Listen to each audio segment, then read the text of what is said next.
and if you get them aligned, it actually literally goes away. It's like invisible ink. Those are those are my The favorite. friction ones? Mm-hmm. So this is an erasable. Get out. You use these So- pens Then, can you so demonstrate? you can write, Okay. and then Oh, that thing. Okay. it's not really an eraser, it's just heat, right? So Oh, I have an older version of that, Yeah. and you have to wash it.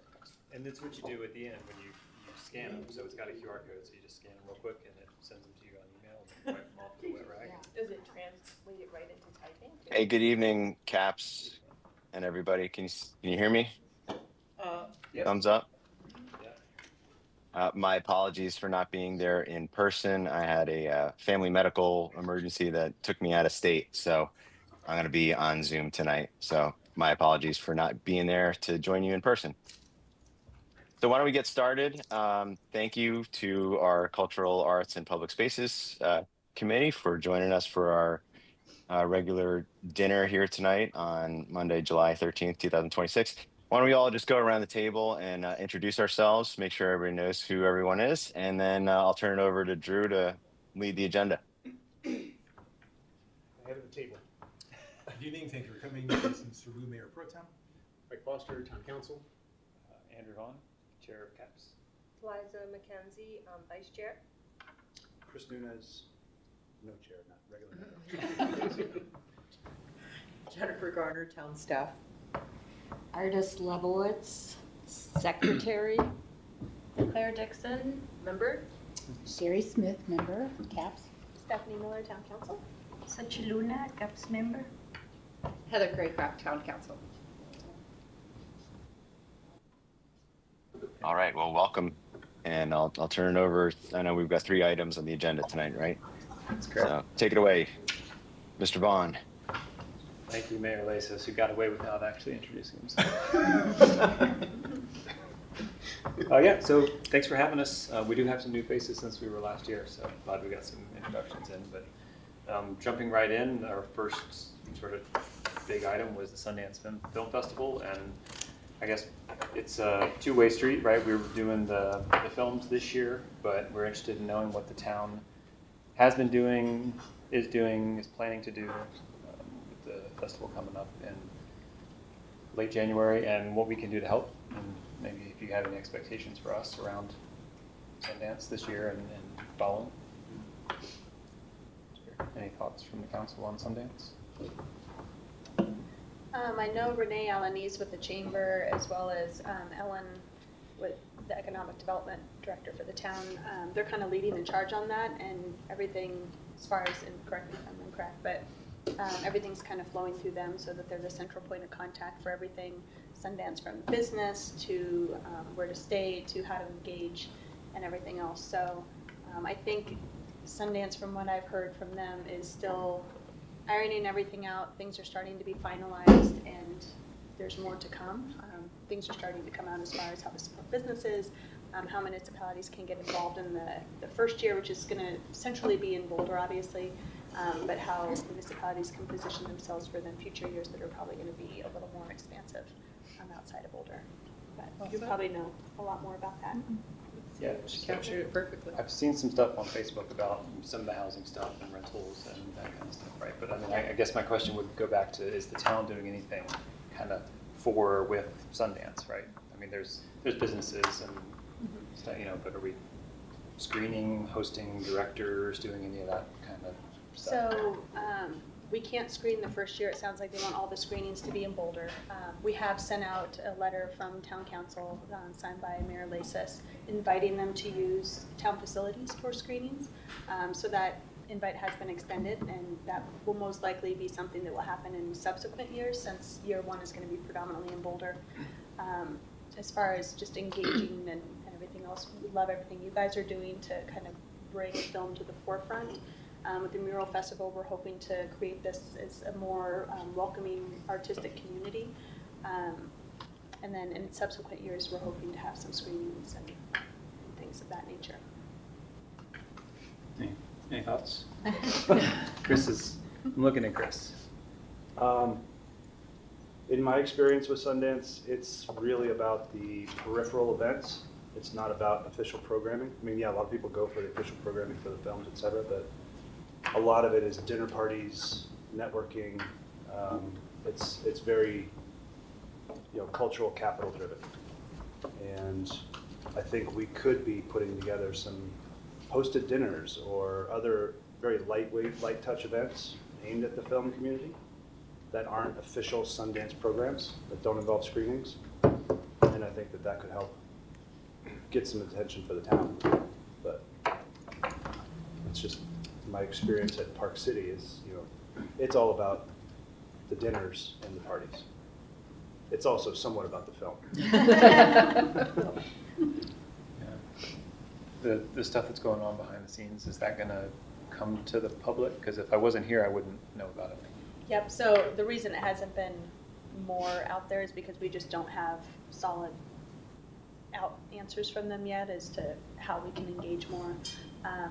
But Renee and Ellen have both been spearheading that, and they're in front of it. I know they just recently had a meeting with them, I want to say when I talked to them, it was about a week ago, and they were meeting with them a couple days after we met. So they're in front of it, and they're doing everything they can to make sure that Superior is involved in more than one way. Caps?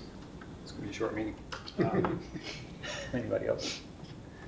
I would love to organize some dinners during that week, like some announced dinners or something for filmmakers, or You're suggesting it's a role for Caps or for the town? potentially. Like Sorry. at a restaurant or? Yeah, local restaurants. I don't know.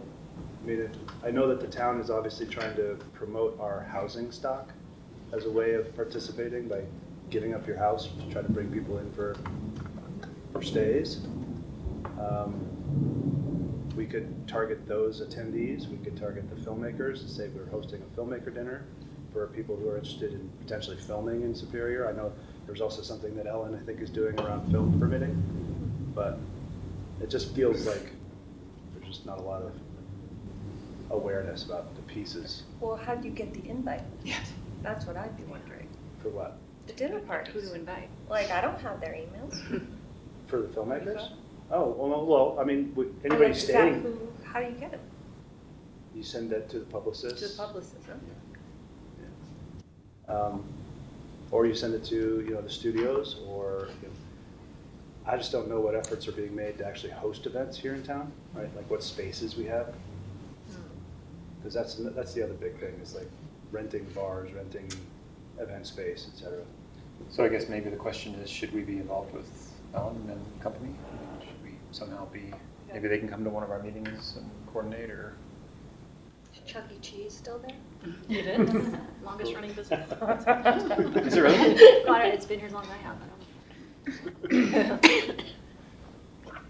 Yeah, we can check with Ellen and see if she can maybe come and give you guys an update, because she's going to know more about what's been discussed. And Yeah, here's some ideas. I mean, we don't want to repeat anything they're already planning. Yeah. Or overstep or anything. I think more ideas is always good. So. Yeah. Okay. Sundance has had a presence at the farmers markets that we've had this summer, as well as at the 4th of July festival. So, they're definitely making an effort to be present in the community and introduce themselves. And one of the things that they told me when I was speaking with them at the farmers market last month was they have a section on their website for people who have never been to Sundance before, where it's how to Sundance is basically the webpage, the landing page. And it kind of gives an overview to the public as to how to obtain tickets, how to kind of experience Sundance for somebody who's never been to Sundance before. And they were encouraging us to kind of spread the word about that so people can be a part of this. In terms of the idea of informal, kind of non-sanctioned events, the only thing that I've heard directly from Sundance is they certainly don't want us to have any competing film screenings that are interfering with their programming. But if somebody has good ideas as to how to attract people to Superior and kind of be a part of it, I'm certainly all ears to the idea. So thanks for bringing it up, and yeah, I'd encourage everybody to talk to Renee and to Ellen, because they're also the point people with Sundance, and Sundance is, I guess their preference is to have, kind of a single point or 2 points of contact, rather than dealing with like an onslaught from the entire council or the entirety of CAPS or just the community at large. Right. But that next half year is going to go fast. So I feel like we should be talking to our residents about what's coming. Yeah, I mean, basically you hit November and then it's good, then it's here And with the holidays. holidays, yeah. Okay. Any further comments on Sundance, or we'll move ahead?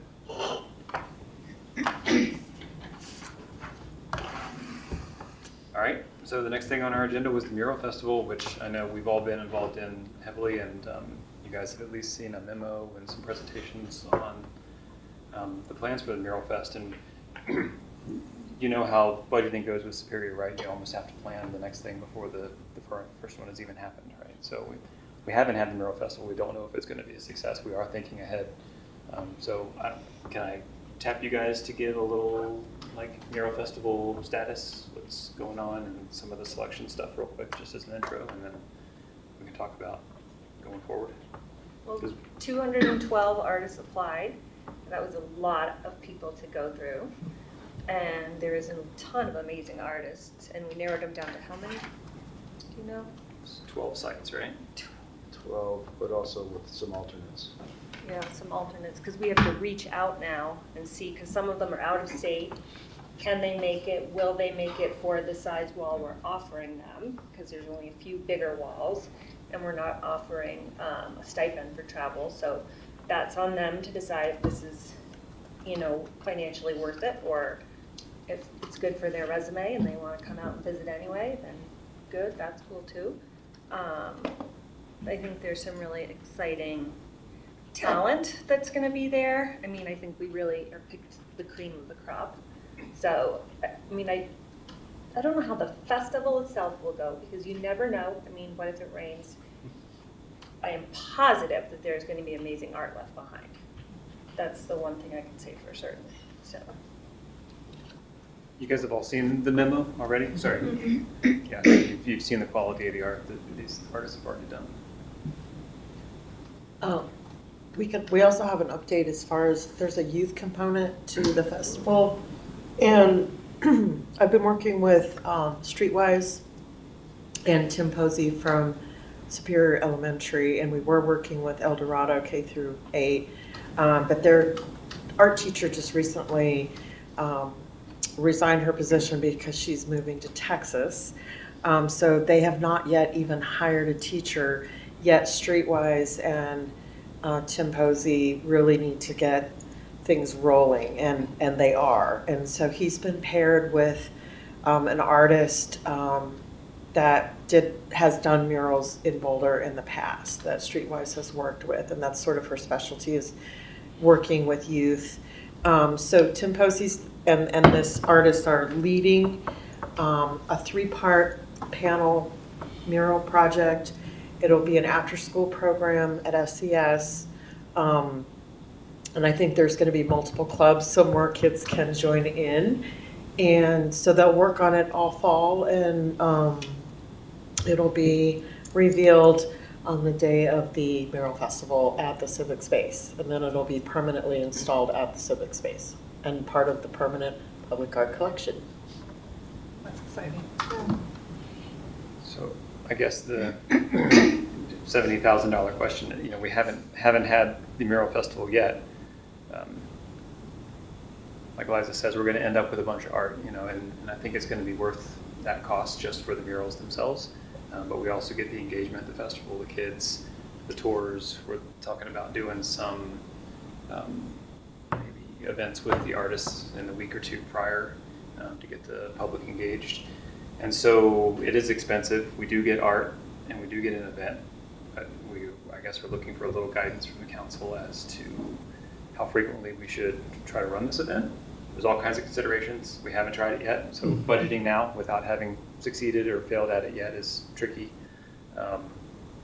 There's only so many walls you can paint. Although I don't think we're gonna run out anytime in the next couple of years, but maybe if you do a biannual, then maybe they start wearing out, repainting them or something. Staff has had a clever idea that maybe we do a sort of a higher arts festival rather than maybe like the summer market model, but it's like purely an art festival, right? And do that alternating years with the mural festival. So Like an art and wine festival idea? There could be one. Yeah, there should be one. The beer garden was this last time. It wasn't enough shades. I mean, we can try that again with wine. Michaela, did you want to expand on the art festival a little bit? Kind of what that idea was shaping up. I think that's just exactly right. It would be a dedicated arts festival just to kind of keep that arts vibe and excitement every year, but just shifting components so we do have more time. I think this year we've been very rushed and on a very tight schedule. If we were to try and do the mural festival again next year, we should be planning next year at the same time we're trying to execute this one. Also, Louisville is also going to start doing a mural festival. So if we did substitute an arts festival and do a biannual mural festival, we'd be alternating years with them rather than overlapping mural festival years there as well. I think we hit kind of low-hanging fruit this year with our walls, and we hit a lot of the town-owned. We'll probably get outside of that in future years, so it'll be a little more cumbersome to negotiate those walls and lock them in. So we will need a little bit more time to get through those details.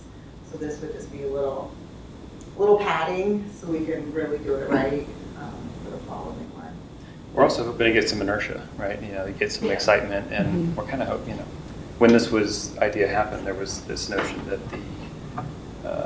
that there would be sponsorships, that it wouldn't all be town money. And that didn't pan out for a variety of reasons. One, the businesses can hardly be asked, they're struggling already. They can hardly be asked to pay for their own murals at this point, right? Maybe we can get some traction, maybe Safeway or Target or Costco or something once their dumpsters painted or something, So we want to be thinking about the money in particular, right? Because we scrapped for that a little bit this year. Well, and you asked for the council's perspective on frequency, and just given that Louisville is going to be having an event on our off years, at least starting every other year, just to kind of see how things shake out, and that'll give CAPS and town staff time to plan for how do we start engaging the private sector walls, because that sounds like it might take some more time. So I would be comfortable with an every other year, just to kind of see how it goes and test the waters. And then maybe after Louisville, we come back and we have a conversation around lessons learned, and is this something we want to kickstand a yearly, an annual thing, or do we keep it every other year? Can I flip the question to you as a committee? And Eliza, I know you've been heavy in this, as you all have.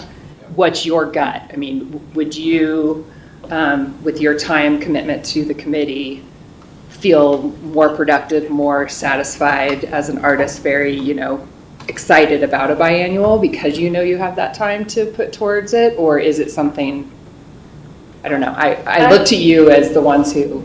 My gut tells me biannual would be Okay. the way to go, Okay. honestly, because it is so time consuming and volunteer heavy for staff. It's heavy load. And I think that I like the idea of the festival that's happening on the in-between years, and we could really use that as a way to generate hype for the next year. We could have a CAPS booth. We could say, engage the community. What kind of murals do you want to see? Suggest a wall. And we can sort of really use that to build momentum for the next year instead of being constantly scrambling. Yeah. I feel like that would be a better use of time and energy.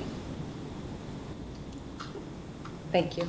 Sorry to flip it. But I don't know, Andrew might feel totally different. Well, I mean, honestly, I think that like 90% of the burden has fallen to staff. In terms of like my time, if it was, I think the CAPS has had the easy job, frankly. We paid Streetwise, and staff is doing the heavy lifting. And so I think we could handle doing it year over year, but it's a big ask. Yeah. And it's not free. It's not free. These guys, so there were 200 odd artists, and the way, so they all submitted, half a dozen pieces of previous work. They also all submitted all their socials, their Instagram things. They submitted a bio. They submitted a need statement or want statement or a mission or something. And so for every single one, read all this stuff, see their pieces. Oh, well, maybe this isn't representative. Check their Instagram or whatever, right? I mean, I didn't do it. These guys volunteered, but it was dozens of hours. Yeah. But I would also like to remind everyone that just because we don't do a mural festival every year, it doesn't mean we still can't do a mural every year. I mean, we're still doing public art, and we still have lots of ugly tunnels. So, It's true. There's no reason that we can't be doing a mural every single year, The feature if not artist. the mural festival. So, that's my thought. At 12 per year, we'll fill up the town pretty fast with murals. So. Yeah, I like the semi-annuals or biannuals. We also did just start experimenting with stickers, where we're pulling one of the foxes out and making a shareable sticker from that content. And so I feel like we can probably also do a better job of sharing the art with the community in those off years. Capitalizing on our IP. Yeah.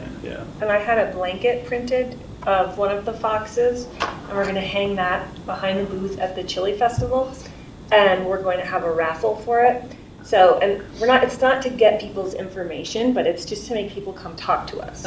So we can tell them about the mural festival that's coming next month, and then they can enter to win the fox blanket, which has the cutout of one of the foxes. So that'll be fun. And I do like the foxes for that, because they are kind of marketable, like Chris said, for stickers and kind of fun swag. Yeah.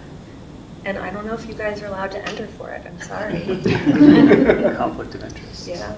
I read about the box stickers and blanket and one of the So updates, cute. and I didn't realize it was Chili Fest, and I was frantically looking at all the town booths, like, where are these box stickers? I'm So everybody's going to want to come to the capstone. very excited about it, yeah. Yeah.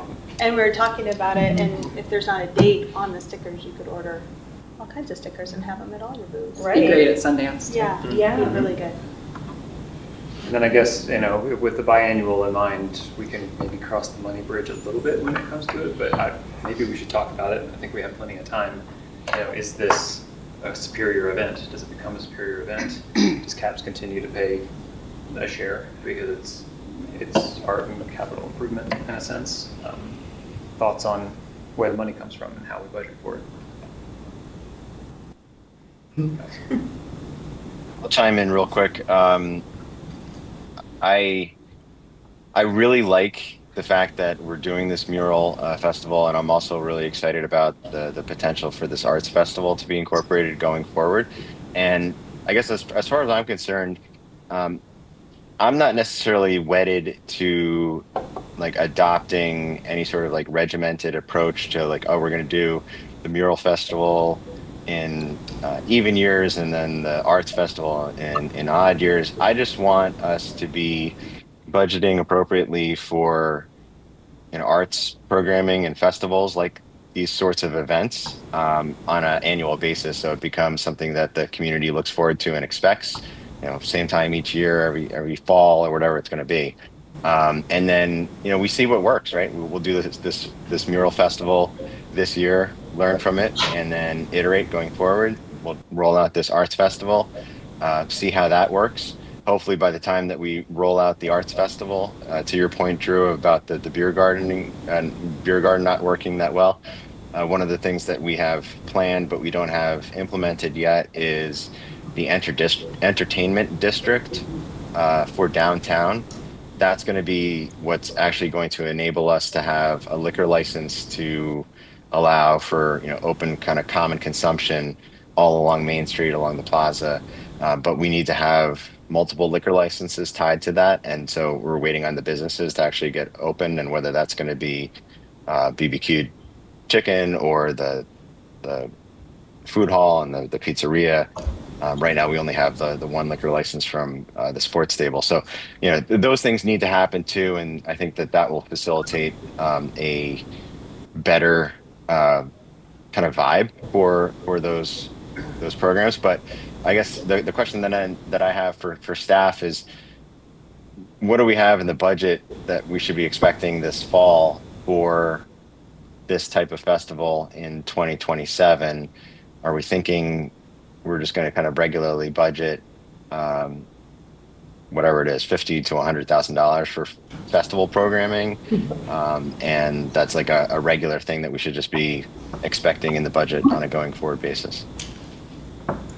So I think JG and I were thinking about that, just between the events budget and the arts budget, putting an earmark for something regularly. I do think there's going to be a big difference in budget between the Mural Festival and the Arts Festival.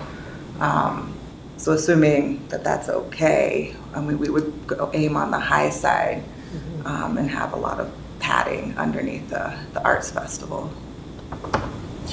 And I think, you know, with the Mural Festival, there's a lot of cost there because of the artists and all of that, where more of an arts festival, the artists are coming with their booths and their wares. So I would think that some of that extra budgeting could go more towards entertainment and food trucks and like supplementing other things for people to partake, including wine, you know, things of that nature. So in my mind, it could end up being even or not sure. And with the Arts Festival, are we thinking that we're going to be charging for booths to offset our operating costs, and we're going to be seeking sponsorships to help defray costs so the whole thing doesn't fall on the town's general fund? It's tough. A lot of arts festivals are run completely different. Some have booth fees, some don't. It's really tough. It is harder to attract artists when there are booth fees, except when you're into that higher echelon of artists who that's their entire career is the festival circuit. They're willing to budget that into their, you know, whole big picture. But emerging local artists, not so much. So it's a tough call. There's other ways to sometimes make money a little bit where there's a percentage from sales.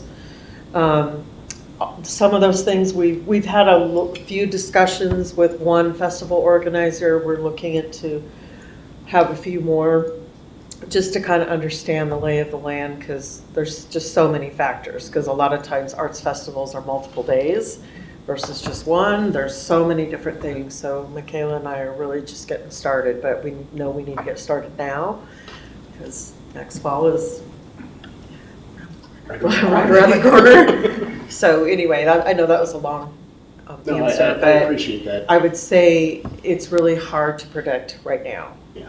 And I think similar to the Mural Festival, it might be an investment that we need to make in the beginning and kind of learn and grow from that, and then budget accordingly in future years. That would be my take. And you know, I understand the first year is the biggest unknown, and so from my perspective, if we can put together like a 3-year roadmap of this is what year one's going to look like, if it's successful, this is what year two is going to look like, and we can talk about maybe it's like a 90-10 split. 90% of the costs are covered by the town in year one, and then year two it's like a 70-30, year three it's 50-50. Gives you guys an on-ramp to make sure that they're successful and we can build a reputation, and you know, the town's investing in arts and things like that, but at the same time we're also working over time to get this covered sustainable, in a more financially sustainable position. Yeah. And if we run out of walls, we did have a guy email us about a chainsaw festival. I'm not kidding. A lot of dead cottonwoods that are huge. So just as long as we're having a festival of sorts, right? Yeah, exactly. Chainsaw. Yeah. We're going to be Put 'em all talking over. about chainsaws and cottonwoods and anything with open space. We definitely need to coordinate with OSAC. Okay, well, I'm not ready yet. Yeah. But don't worry, I'm just throwing it out there. Or We run park. out of walls. Tug of war or something. So on the budget side, is there a chance to, you know, play in the sandbox with our sister city over here with Louisville? Is it, you know, if they choose one person who's going to do it, a company who's going to manage theirs, is there a chance we can, there's no partnership opportunity? And I assume that's probably, I mean, they are No. using Streetwise for Okay. the mural festival. okay. What? They are? Mhm, Really? Mhm.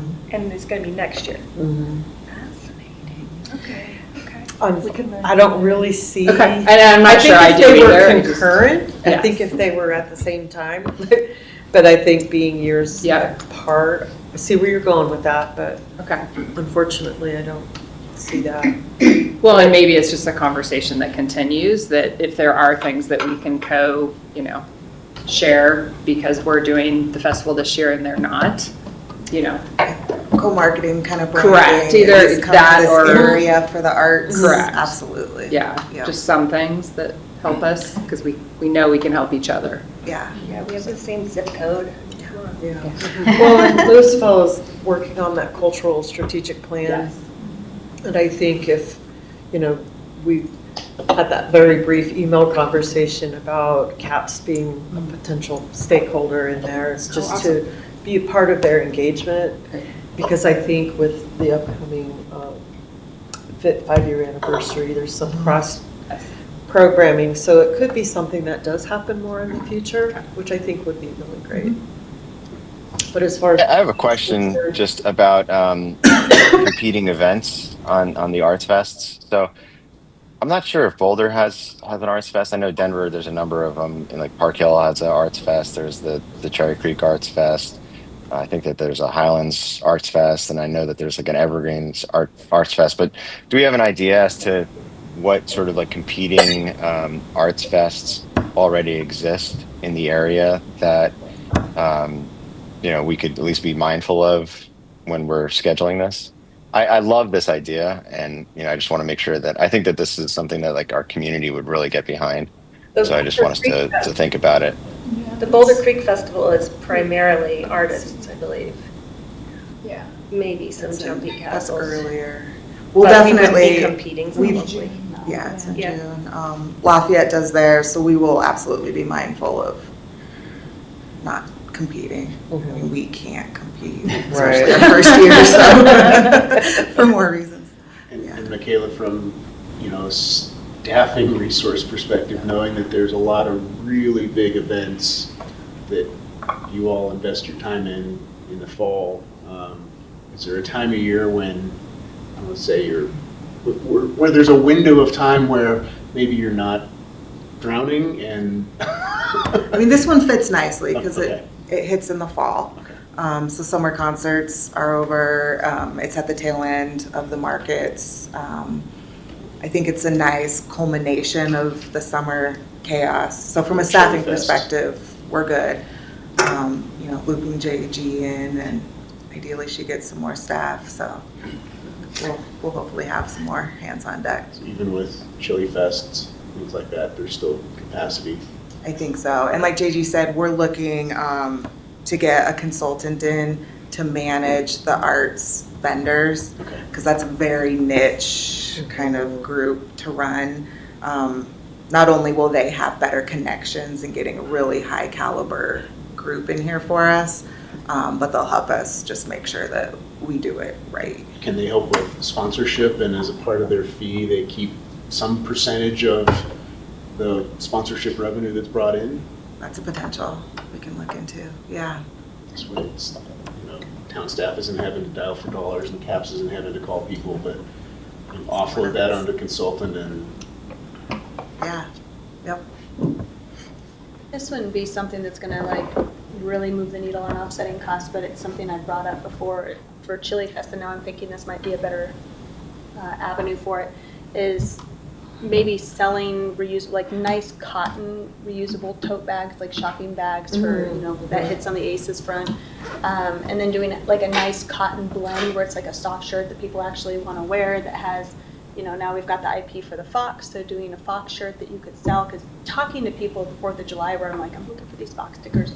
Everybody had told about that was like, oh my God, I want Fox stickers. So people love that mural, and I'm thinking if you're doing it every other year and you're getting a new mural and you can get, permission or get the IP for, one that's really fantastic that could be translated to a bag or a t-shirt, they become kind of collectible items. They do this in Bozeman with the Sweet Pea Festival, and artists, submit a design, and then it's this big contest, and it's made into totes and stickers and T-shirts and posters, and everything sells out within like the first 48 hours, and you can't keep them on hand. So I'm thinking, it would at least offset some of the costs and become something that people really engage with and look forward to. Do we know how to collect money? I feel like we've talked about having a bake sale before, and we don't. Do we know how to have a profit and store it somewhere and use it? We do that. We do it on like the event side and not on the committee side. It's a little. And there's the other thing that I talked about for, I think it was mostly for the Marshall Fire, but when I went to the Smithsonian, they have tap to donate board, because people used to stuff money into the clear box in the front or whatever, right? Nobody carries cash anymore, right? So tap to pay, and there's a 5 and a 10 and a 50 or something like that, right? People just bloop on their way in. So you could literally put these little stands at our events, just donate. Support the because arts. Just support it, and I think people would. Oh, yeah. Yeah. There's fees, and there's money handling fees, and there's the fee for the service for having the stand and the little QR transmitters, but it's insignificant compared to the revenue, I think. I love that idea. And I love your idea, because when we first did the first tunnel mural, I pushed hard for AJ's. I love it. I think it's beautiful and dynamic. But now the possibilities with the foxes from the Fox mural has really made me kind of think potentially at new murals differently in terms of characters almost, which is really kind of a fun idea, like clipping art, which you can't really do with any of AJ's pieces, but I think in the future, I would definitely look at murals in terms of marketable, logo-y kind of fun things we can pull out of them. And I would buy all the things. Yeah. That is, Yeah. make it into things and I will buy it. It's Totally. so fun. And JD can correct me if I'm wrong, but I think we have all the rights to all of our art. It's all the IP is ours. We could do On a, keychains of the triptych if we wanted to, or I think there are stipulations between 2-dimensional, 3-dimensional reproduction, so we'd have to be okay. careful One on example. certain things. And because different pieces of public art were brought into town at different times, the agreements are a little different, language is a little different, but absolutely.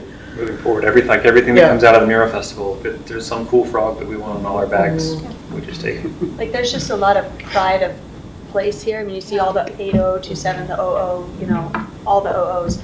And that, is in a broader sense, but specific to Superior, and especially since the fire and that community spirit has gotten so strong, I think it could really be something that would go gangbusters and people would really buy into it. And it would be just kind of a fun buy-in for residents. And I think for certain art, whether it's a mural or sculpture that we have, if there's a higher rate of reproduction than other, just out of, as courtesy to the artist, I usually would contact them just so they're aware, and especially get their input on anything we might be doing, again, as a courtesy. Yeah. But then it can also turn into an opportunity where the artist will a lot of times participate in whatever event you're having and can help push even so more. fun. So there is benefits to including the artists in those kinds of endeavors. Is there a way to tie visiting the murals to a scavenger hunt type of thing where you can go to the businesses and get something if you've been to all of them, so that you're bringing people into the business as well? Four foxes, 4 businesses, right? Collect all the stickers. Maybe there's a tote or something they Even get if they just if held they it go on the onto all counter, of right? them. So you had to go into Boulder Bay to get the sticker. Yeah.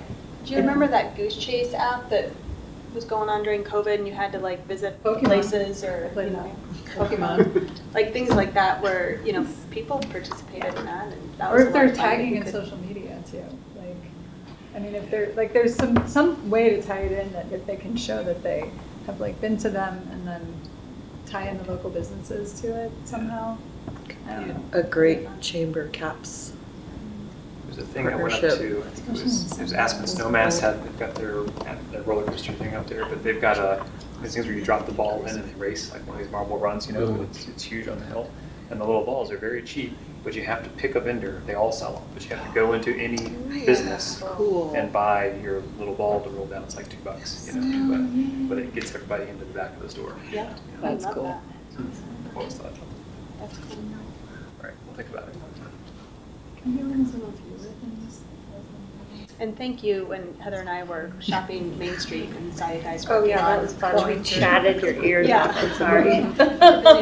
Arts Off Center. No, it We're was like, neat. oh, we get That to was talk so about fun. it. Yeah. I was like, oh my gosh, you're evaluating. That was Yeah. just, I appreciate that because that was a daunting effort. And It was, but I mean, it was fun. I mean, like Andrew said, we had the easy part, the town staff really has the harder part, but yeah, she did send out an email saying, prepare to spend 17 hours jurying, and we were like, whoa. How much time did you end up spending? I skipped 18. a lot. Yeah. I mean, I think we all had a different strategy kind of going in, because you kind of had to, because it wasn't really, like next year I would honestly say, or not next year, the next time I would say, we have 6 jurors and 212 people, let's everybody take 35, just go through, 0 out the people who have no chance. And then we could have had a much smaller pool to begin with, but that wasn't done. And so just small changes like that probably could have expedited the process. Art selection is a big job. Yeah, yeah. These guys are trying to boost our numbers on the volunteer Yeah. breakdown. It was a wonderful Always a 17 competition, hours. who has the biggest number at the end of the year. Well, CAPS, this got a big increase this We'll year. take it, yeah. But I think to answer the original question as far as budget requests, budget increases, we did, because this year, as you know, we kind of pulled kind of at the last minute from our budgets this year unexpectedly, but we are much more planned for next year, and we have asked for increases. I did have a question that was floating. Are there accounting tricks where you could budget something for multiple years? Like say you wanted, as Mayor Lesa said, some kind of cultural artistic event every year, and you said it's going to be $50,000 year after year, but maybe it's 30-80, 30-80, and you can carry over or something like that between art and consistent. it's a great Jeff question. Because I was wondering that too, because I'm like, obviously the arts festival is probably going to cost less than the mural festival, because the mural festival is more of a festival plus adding to the artery and our public arts, and you know, it's an investment in something that stays after the festival. So if there's a way, maybe we can ask Jeff, you know, if there's a way to have it to where obviously the mural festival gets more, but you can carry over for what's, you know, a lower budget year on the arts festival type of deal.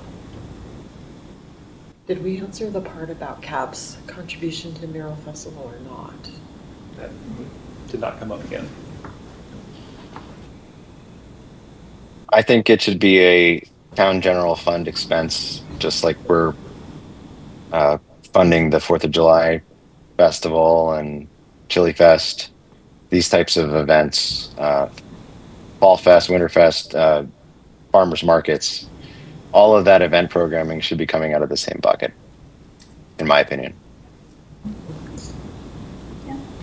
That helps you From my tremendously perspective. for budget planning. And from my perspective, you know, if we know that one year is going to be a lower amount, then we request a lower amount the next year. We know that it's going to be a higher year, then we request a higher amount. This way we've got some transparency in the budgeting process, so we know exactly what it is we're going to be doing that year. Yeah, we can align item. Yeah. Public can understand. Well, regarding the festival, one of the biggest complaints that artists in general have around Boulder County is that there's just not enough collectors, not enough people buying art.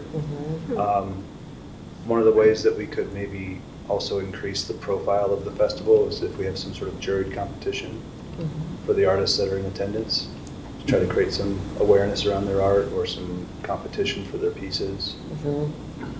And that's an excellent point, and that was something that came up in our meeting with one of the festival organizers, is that is hands down the hardest part about hosting a festival is making sure those artists have sales. And of course, there's a lot of great strategies, and there's a lot of marketing and things of that nature, but at the end of the day, you can't force people to buy art. So I know you know that too, Sherry. That's right. Uh, They don't listen to Yeah.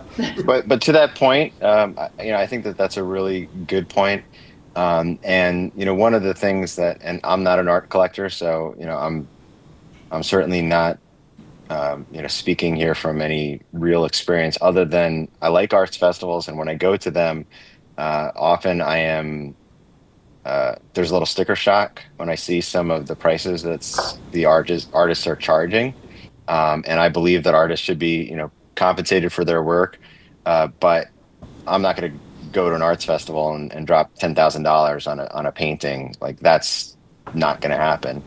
But if there's something that is $200 or $300, that's something that would be, palatable. So I think that we are going to want to seek out a diverse group of artists that have, a range. So there are more affordable options for members of the public to feel comfortable buying.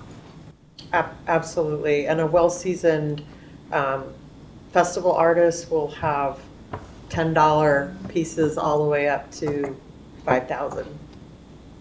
So, but great point. But I yeah. just think there weren't enough espresso martinis at your festival. Alcohol certainly helps. Yeah. With the spending. It's an art and wine festival. The awareness of the competition though, I think, especially like on social media, to like draw people in to be curious and see the competition, it's a good. I mean, I've also bought pieces because somebody won a jury award for their piece. I'm like, oh, that's cool. The community voted on it, so it encouraged me to buy it. I mean, Cherry Creek does that. Yeah, they have juror's choice, they have, people's choice, and they get big giant plaques and ribbons on the outside of their booths. And it does. Alcohol and bidding pedals go really, really, really well together. An auction. Kids fundraiser, I get screwed every year. Yeah. And tying it to some of the funds going to something that's more than not hurt too. All right, well, we did good on Mural Festival. Let's spend a few minutes on this last one here. So I think this is my 4th board or council dinner.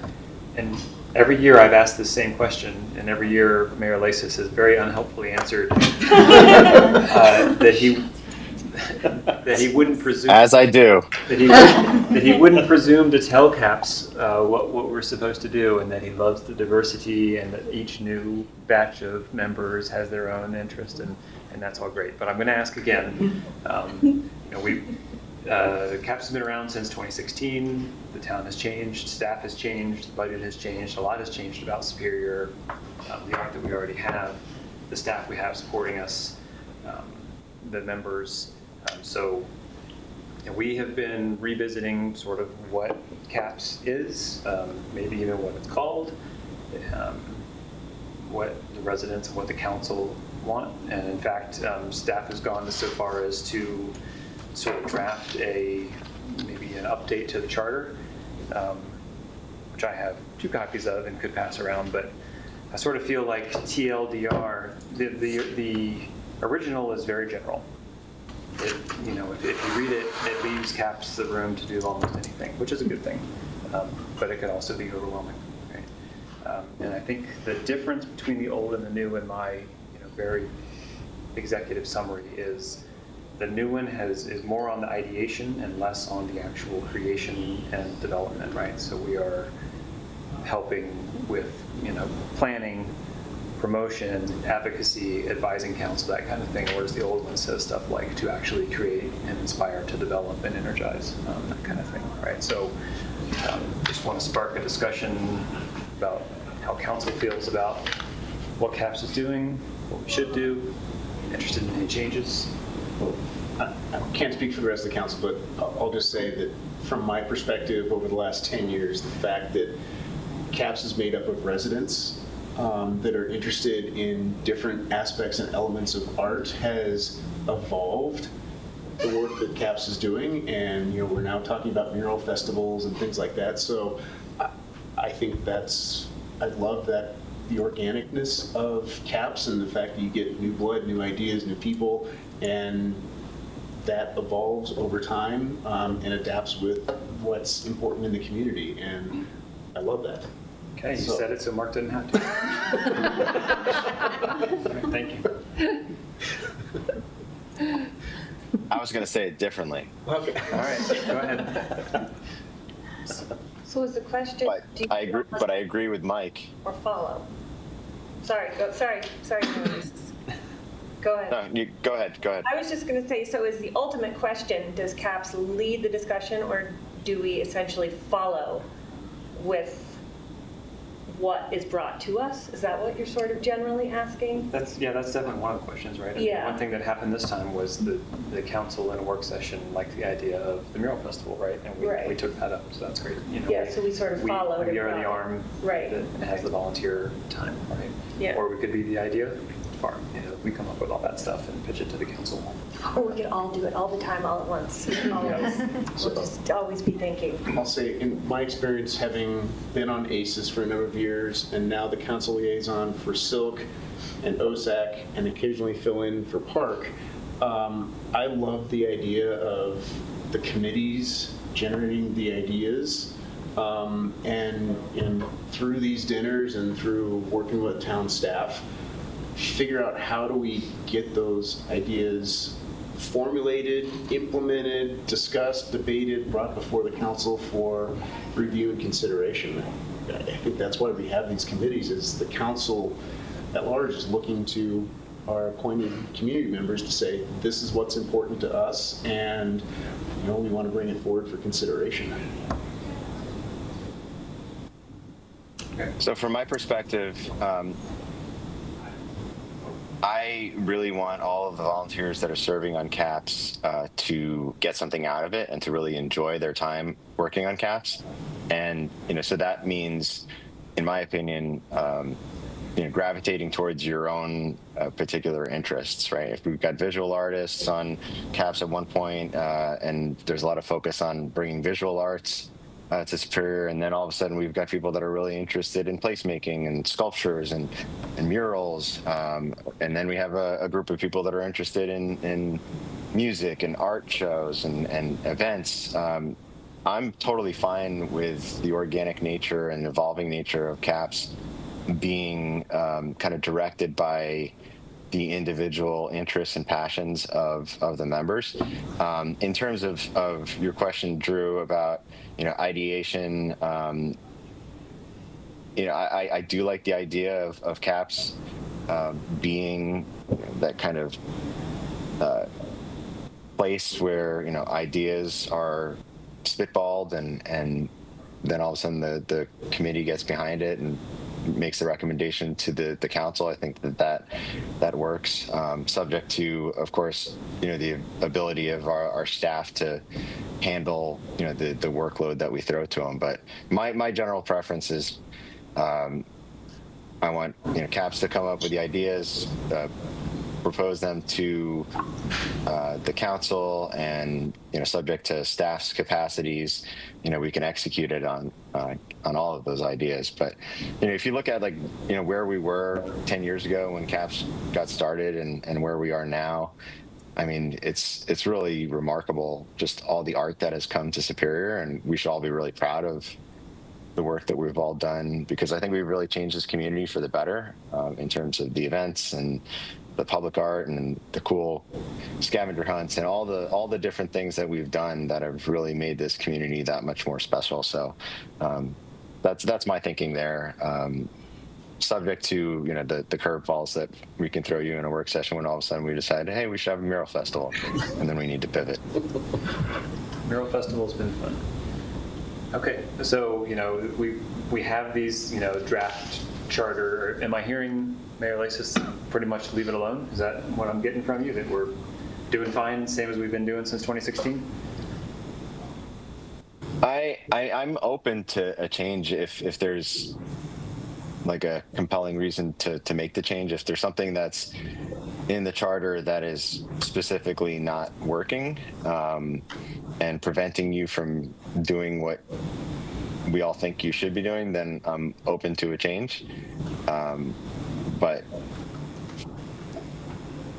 if we don't have that situation, I don't really see a need to change. Okay. I think, and Michaela and JD can correct me, that the changes were intended to be restricting and that way helpful, as to take some of the creation, to take the intent that we were doing the work essentially out of the charter, that it was actually creation and the doing. But I don't know that the charter needs to change, even if that's the sentiment. I don't know that there's a lot in here, and it's very general. So just because it says we can help create things, doesn't mean we have to. It feels pretty appropriate that the committee that's focused is art is open to interpretation of exactly Right. what that is. It was written by an artist. But I'm curious, it sounds, I apologize if I'm missing the question in it, but it sounds like if it's brought up every year, is there a problem that isn't being solved, like you're trying to solve with adjustments, or it doesn't have to be a negative thing, but like, is there something? I thought the impetus was just that as the town has grown, we have more staff now, and so the workload of the actual volunteers has changed, and it's more on the staff. So the changes to the charter were meant to just reflect the clarity of how things are actually run now. Is that right? Yeah, I think it was really more intended just to bring more clarity and more focus, and not necessarily to restrict or change. It's really more of just a clearer focus, because it's so vague the way it's written right now. And I think it's still open for committee members to do what they've been doing, but just a greater focus on public art, since the budget has kind of shifted in that direction, that CIP budget. There's still ample budget for programming, and then, because we have a facility program staff person, we have event staff, we have arts and history staff, there's such ample opportunity for collaboration, recommendations to CAPS, from CAPS to staff to council, just so much, Again, that's changed since, Claire, you were with CAPS when it first started. So I think you're a really great resource for this question. Just as a council member, though, for me, that would be so nuanced for the committee that I would be looking for you to tell me what you want versus us defining that for you, because we don't know. Well, I think where the clarity is not there. Part of the thing we ran into just logistically was programming. Like, should CAPS members be running programs, or should we be talking to programming people in the town and suggesting? So that is just sort of logistical thing, because there was a logistical hang-up about CAPS was offering free programming, the town charges, the residents get confused, they want to know why one is free, one is not. So just sort of streamlining the process would probably be helpful. And I think all of those kinds of things were in mind when we drafted, Leslie and I drafted the sample resolution, and then a few pages of notes as to why. And I can refresh everybody with that if we need to. But yeah, that was really kind of the goal there. I would love that, because I'm admittedly a little unclear on the change. Is like logistically, next year, if this were to pass, what would change about our activities as a committee? Would we still come up with ideas and push them to you to execute them, or the town to execute them? I think it depends on what it is. I think in the case of like a mural festival, yes, that's a recommendation for staff to execute. But what if about like the programming, like if we say we want 12 films to screen, right? You need to show up and do those. Is that what we're telling? Is that effectively the change? Because I'm unclear what the change is resulting in. I think the change is that, I think the recommendation in the resolution is that there's a greater focus on public art and public art selection, the artery, because we have that CIP budget of $70,000, and then your annual budget of $5,000, just like all of the other committees, is used for programming, for which the committee sort of chooses. Okay. So it is kind of a fine line, I think, with whether CAPS executes the programming or if it's a recommendation to staff. If it's recommendation to staff, then it goes a different route than if CAPS just as a group decides to do programming. There's a process for it to be handed to staff. Right. I think is what I'm getting at. Time check where you're, So get about a minute.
I didn't put the green on, no.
soon as we hear we're recording.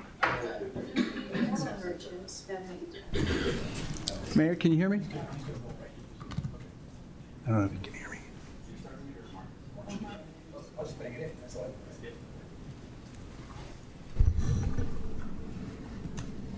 He's looking. Hey, Mayor, can you hear me? I don't think so.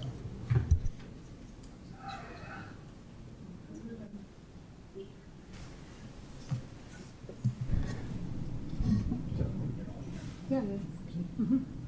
Mayor, can you hear us? See us?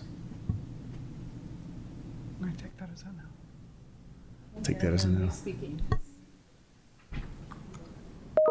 You can hear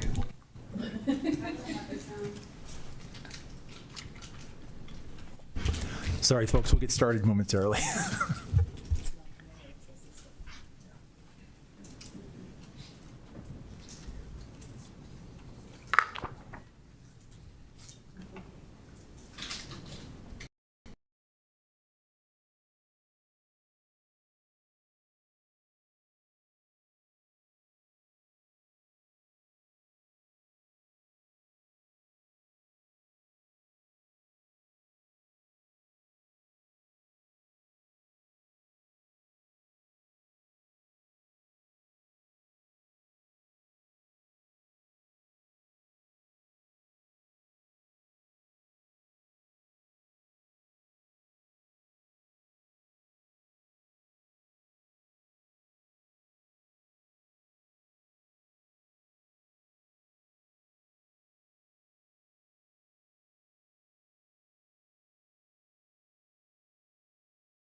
adopted this ordinance burn out.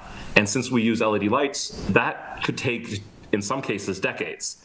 The neighbors who complained will keep having this exact grievance until possibly decades have passed. And we've adopted a townwide regulation that fails those residents because of the slow creeping compliance it imposes. And that creeping obligation is not trivial. Many homes in Superior were designed around specific architectural styles. Some are mounted, some lighting is integrated into stone or stucco facades, some are mounted above eaves, some exceed 1600 lumens. Some can't even be shielded without destroying the appearance of the home. Under this ordinance, when those fixtures fail, the homeowner cannot replace them in kind. They're forced into a redesign, mismatched fixtures, or full replacement of every matching fixture that is on the exterior of their house, or an architectural change to home they bought as is. Consider the shielding requirement in section D1 and D4. This ordinance has been in effect since April. If any council member drives through Superior neighborhoods tonight, they'll not find residents retrofitting exterior fixtures with shields. I certainly haven't seen it. That tells us one of three things. Residents don't know the rule exists, they know but consider compliance impractical, or the town has no realistic path to enforce it. Ordinances that are universally ignored erode respect for the ones that matter. Consider the 9 p.m. nighttime curfew on so-called non-essential lighting. 9 o'clock in June for some families is dinner time still. Families are still on their patios, neighbors are walking dogs, and I know that we're considering moving it to 10 p.m., so that would change this argument. But the fact is that because we're already discussing that, it's already proved that it's not actually fitting how people live in Superior. Also consider public safety. Law enforcement guidance and decades of research point to the same conclusion. Well-lit properties deter burglary and reduce break-ins. This ordinance directs residents to darken their yards after 9 p.m., and that's precisely when property crime risk grows. Path lights help elderly residents avoid falls, especially in winter. Landscape and facade lighting is security infrastructure, it's not decoration. Section B defines non-essential as anything not necessary for safety or security, which is a subjective standard that invites subjective enforcement. Who at the town is going to decide which of my lights are essential? And finally, consider the holiday lighting rules. Section C3 permits temporary holiday lighting between November 15th and January 15th, which is, yes, I understand that's the holidays for most of the people who live here because that is the, around Christian and Jewish holidays. But that is not all the holidays in the year, and some people put up lights for other holidays. Also, it says that only if each individual lamp is 70 lumens or less. LED string lights work for that, but inflatables, projector lights, spotlights on wreaths, and older C7 and C9 bulbs often exceed 70 lumens per lamp. And even compliant string lights still fall under the 9 p.m. curfew as non-essential lighting. So a household with an ordinary holiday display is left either violating the ordinance, replacing decorations they already own that are in their garage, or installing timers on every single strand of holiday lights they put up. That's a real cost imposed on a tradition that has never caused a townwide problem. So my ask is this: repeal Ordinance 04 in full. It imposes real permanent costs on every homeowner in Superior, while by its own grandfathering provisions provides no relief to the residents who actually asked for it. Colorado nuisance law, HOA covenants, and direct mediation already exist for genuine neighbor disputes. If a real townwide lighting concern emerges later, address it. Then with a proper stakeholder process, with HOAs, homeowners at the table, and dark sky experts, because I really think this is more of a dark sky issue than it is a, hey, I don't like the style of my neighbor's lights, which I can't speak to the exact intentions of the people who originally complained, so I'm not going to do that, but I think that this is not a comprehensive way. This is, once again, creating an issue where there is not really an issue, it seems, for the majority of residents, and then making everyone adapt to a few residents' problems.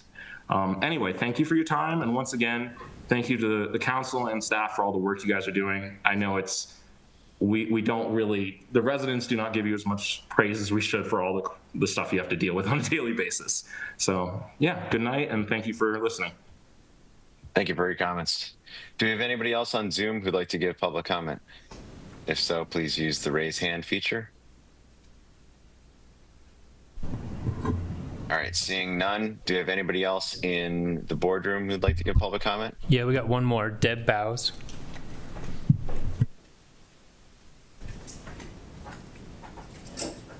Wow, I'm glad I'm last because all the comments that came before me were impressive, and I honor every one of them, actually echo them. I'm surprised you all didn't have my notes. I don't know any of the folks that spoke, so I'm coming at this de novo.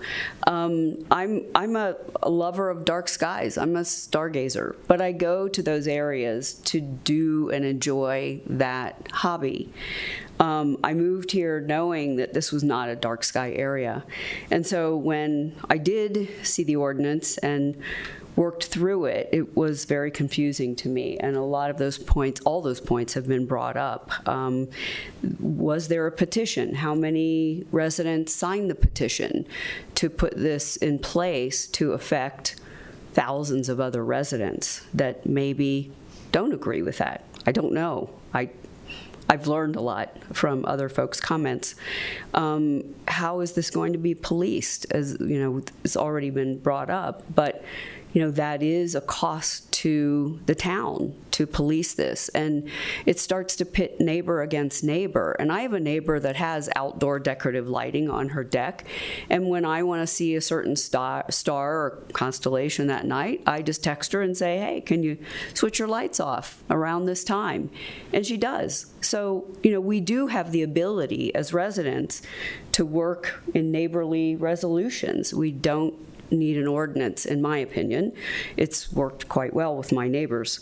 The grandfathered thing also confused me as well. I think others have brought that up.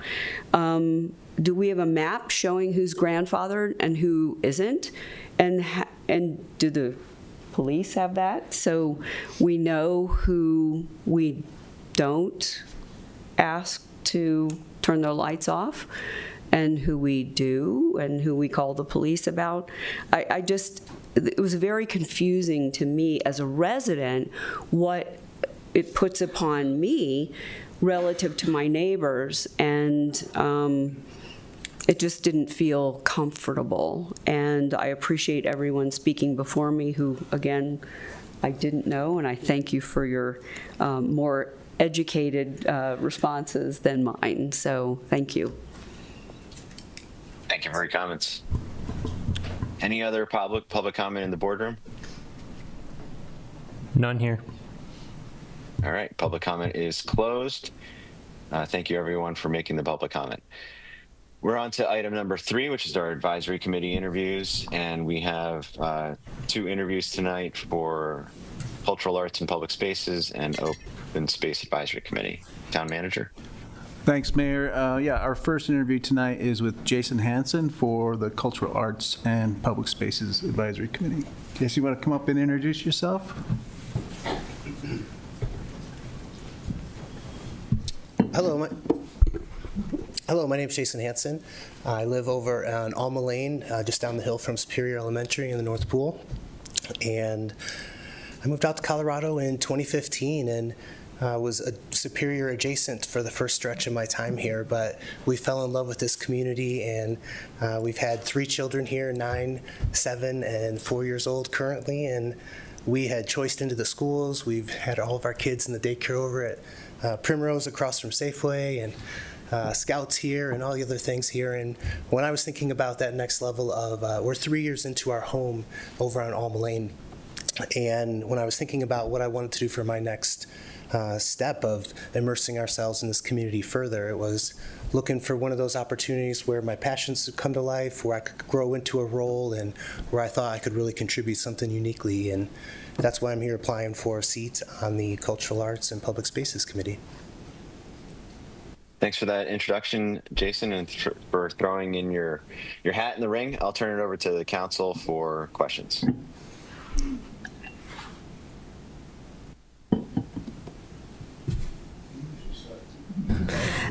Well, first of all, thank you so much for applying. I always appreciate residents wanting to step forward and give back to the community, so really, really appreciate that.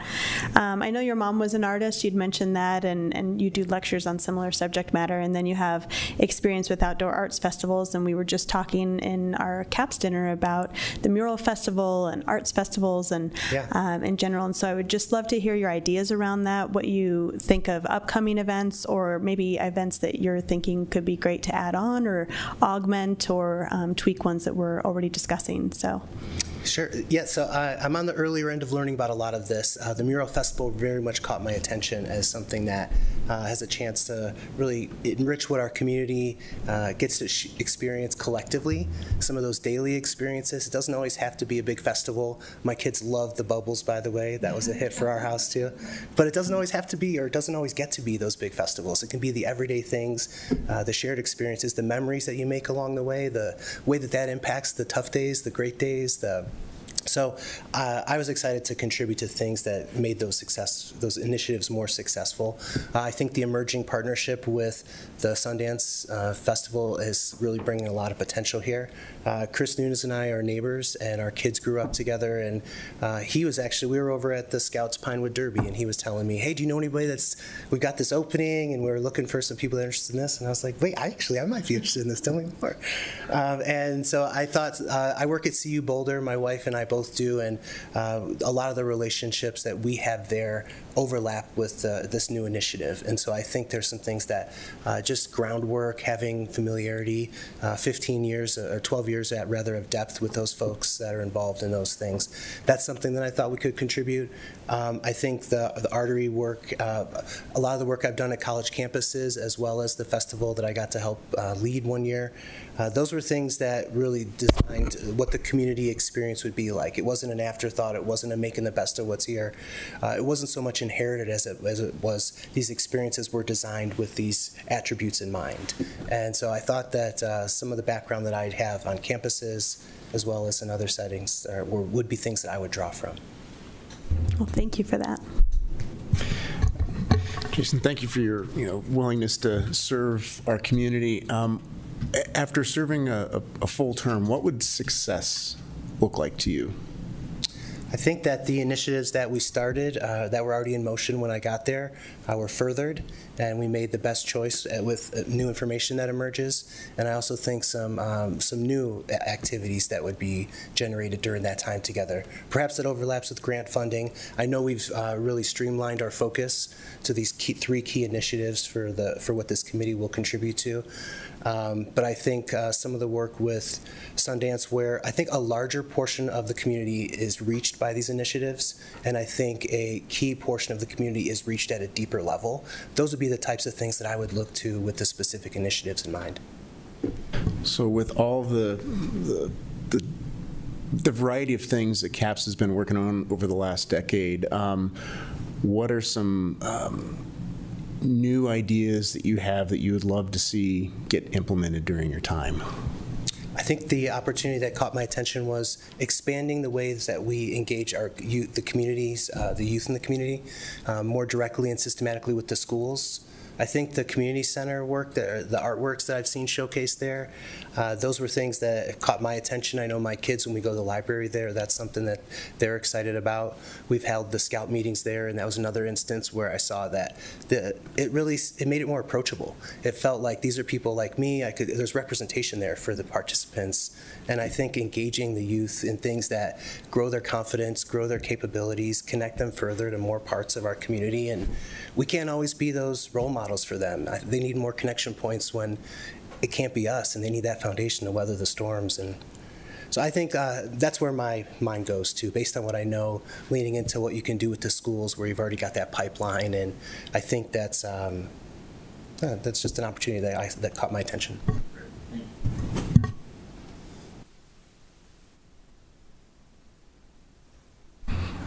Mayor, no other questions, I think, from the council. All right, thank you for that. All right, I'll just close with just thanking you, Jason, for stepping up to serve the community, and we will be taking action on this at a subsequent town council meeting. So great, stay tuned. Thanks for your consideration. Next is Dan Weber for Open Space Advisory Committee. Hello. I'm Dan. My wife and I moved to Superior a little over 5 years ago. Got a job offer out here, and we came and visited, and we're sort of looking around for towns where we thought we might want to settle down. Superior was top of the list, and not in least because of the open space access here. So we now own a house down in Rock Creek, adjacent to the Coyote Ridge open space, and we have 2 little ones there, and looking forward to spending the rest of our 30-year mortgage raising them there and playing with them and taking them out in the open space and enjoying all that Superior has to offer. All right, Dan, well, thank you for stepping up to serve the community. I'll turn it over to the council for any questions.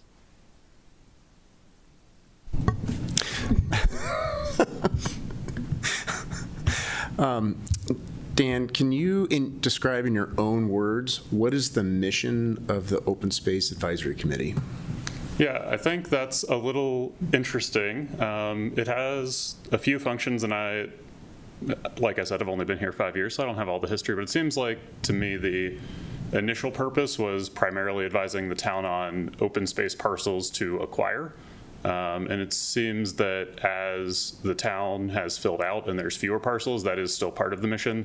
But I think where I'm inserting my own words here, where I'm more passionate is the maintenance and stewardship aspects of it, which is also laid out, I think, in the initial, but maybe was less prominent, let's say, I don't know, 10 years ago or more. Okay, great. Thank you. Have you had an opportunity to review OSAC's work plan for this year? And if so, are there any particular items in that work plan that are of interest to you? I have looked through it. I think in general, as I mentioned, my main interests are the conservation and maintenance aspects. So I think something that I would like to do that I don't see currently present, if a plan of the committee, would be to try to have more agenda items on the work plan related to maintenance of the existing open space. Great, thank you. First of all, thank you for applying and for wanting to give back to the community. Always appreciate that. I saw in your application that you'd brought some suggestions to OSAC, and I was just curious what those were and just wanted to learn a little bit more about the suggestions that you have had and maybe ideas around how we can improve our open space. Yeah, I think my wife and I are both passionate about the open space and maintaining it, and I think there's a lot of other folks, like-minded folks I see out there, including we've done some volunteer work, and every time we're out there and on the Superior Trails, we get a lot of other comments from residents, saying, thank you, how do we help out, that sort of thing. So I think one big opportunity we have is getting not another grant to open up some new area, but to really activate some of the community members that are already passionate to maintain and improve what we have. Great, love that, thank you. Yeah.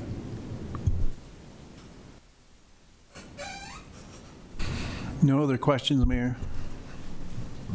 Thanks, Matt, appreciate it. All right, I will just close. Dan, thank you for stepping up to serve your community. We really appreciate everybody that is interested in serving on our advisory committees to become an active member. So we will be taking action on this item in a future council meeting. So stay tuned, and thank you again for being interested. Thanks all. All right, we are moving along on to item 4 on our agenda, and item 4A is a Rock Creek Parkway and Indiana Street construction project update. Thanks, Mayor. Christine is with us tonight, and she's going to give an update on these 2 projects. Good evening, Council. I'm Christine Katz. I'm the civil engineer for the town. I'm here to give a construction update on our 2 major road projects that we have going on in town.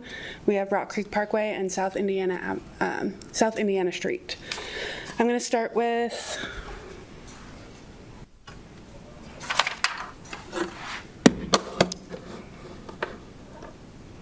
here we go. I'm going to start with Rock Creek Parkway. The contractor is about 24 days behind our original schedule.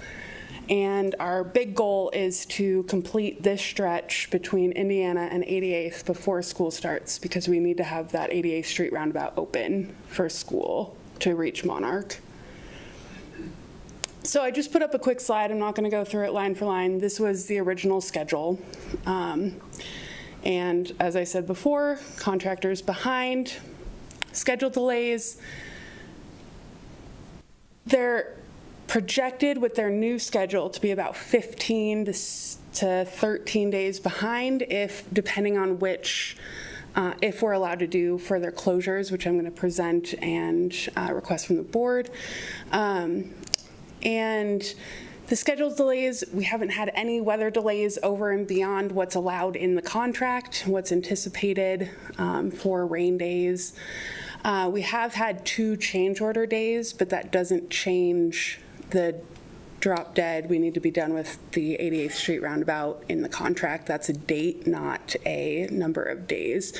But that change order days would push the full schedule out by 2 days.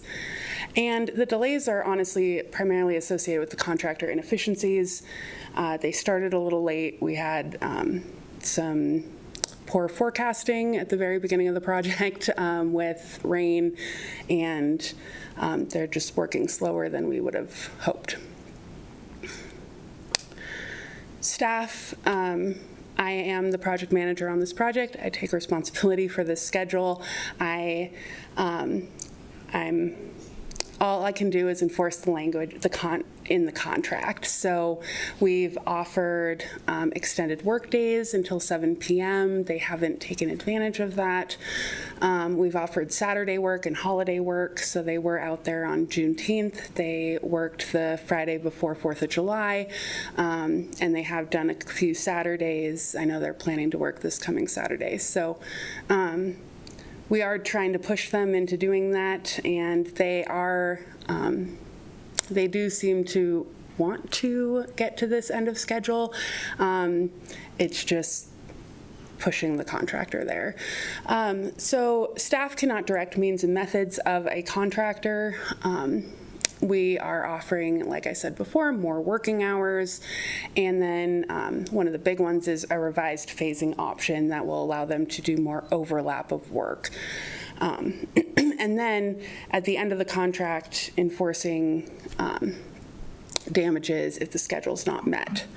So staff has offered multiple schedule and efficiency alternatives to the contractor. And I did just want to point out that liquidated damages at the end of the project is $14.50 per day for this size contract, and that's standard in our contract language for our projects.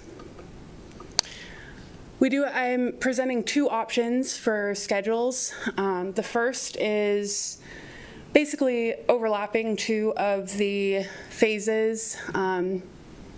I feel like the phases are kind of confusing because there are so many, so I'm just going to jump straight ahead to what that means in a picture format.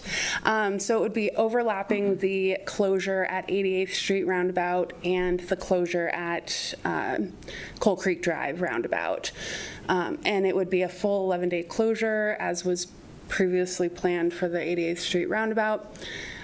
This closure would still mean that we would not have it top lifted and striped before school started. So that would mean we would be doing either nights or Saturday work for paving and striping. The other schedule option is a full closure, as we have now, of the north side of Rock Creek Parkway, and then adding on again, these are dates just so you can compare them to the existing phases, but it'll make more sense if we go to the pictures of what we're looking for. So this is the existing closure that we have going on right now at Rock Creek Parkway. I appreciate all those neighbors that are taking the one exit out of Pitkin, so I appreciate you guys working with us. Our proposal is to have this new closure, an added closure, starting July 15th and extending until August 4th. And basically we would be closing down, along with that north side, the Coal Creek Drive and 88th Street roundabout. And the purpose for this would allow overlapped paving, overlapped concrete work, and overlapped fly ash treatment of the road, of the 88th Street roundabout with the north side of the intersection of Rock Creek Parkway. And then you can see here, we would keep the south half of Indiana intersection open so that we have access to the South Pool and those neighborhoods down to the south. From August 5th to August 10th, the proposal is to close the entire stretch for top lift paving and striping. And it just, having the full closures increases efficiencies in the construction process. And we fully believe that the contractor can get this open by August 11th or August 12th for the start of school, which is the goal. We understand 88th Street Roundabout cannot be closed at the start of school. We need that open.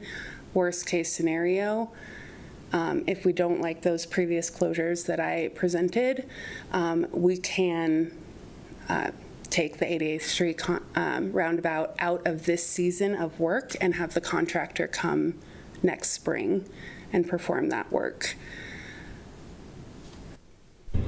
If that happens where we do have to push the roundabout to the following year, I'm assuming that's at their cost. We're not paying any extra to bring the machinery and everything back to do that? I would have to work with Nick on what the contract language says specifically and how that would pan out. Okay, because I don't want us to be paying any extra because they can't meet a deadline that they were supposed to meet. So I agree. They need to deal with that on their end.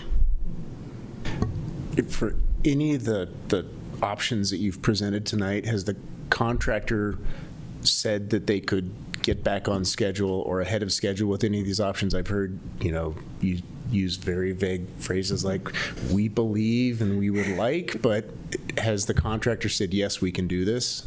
Yes, so we have a schedule with both options 1 and 2. Again, option 1 has taking us to bottom lift, and we could potentially put down temporary striping, that kind of thing, but we wouldn't have the top lift and full striping until we had weekend work or night work, depending on which the council would prefer. There's pros and cons to both of those Given options. the contractor's limited willingness to extend hours or do work on the weekend, what level of confidence do you have that if we offer these options that they're actually going to be able to deliver? Because so far it sounds like they haven't been able to deliver on the contract that they signed. Right, so we also received a schedule for option 2, which actually shows them finishing on August 3rd. So that would give us a little bit of wiggle room. I do feel confident that the contractor will increase their crew size.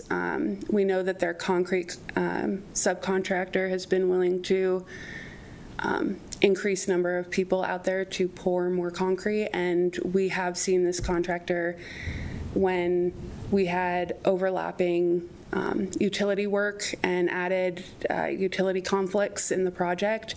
They did bring out an entirely dedicated concrete or utility crew.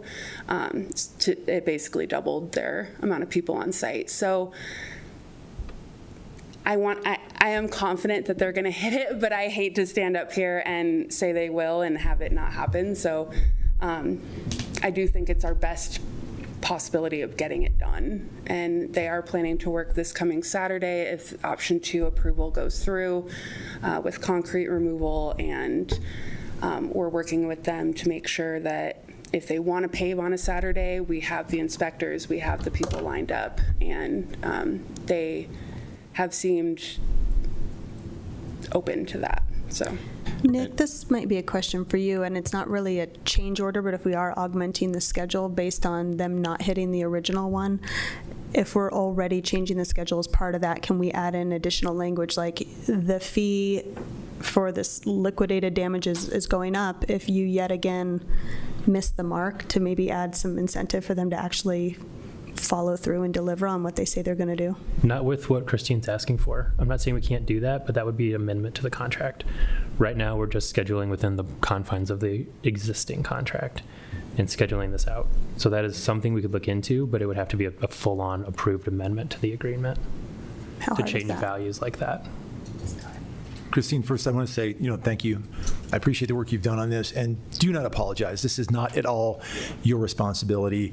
We gave you this timeline. We gave you the schedule to follow. So if any members out there want to complain, that's on the council, not on you. I do appreciate every effort you've made on this.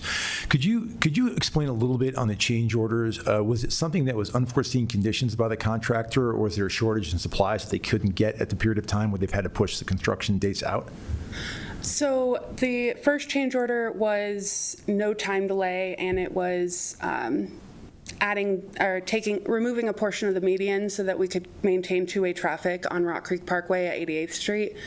We've had a schedule delay based on rain, and then we've also had irrigation that was turning on and flooding the construction site.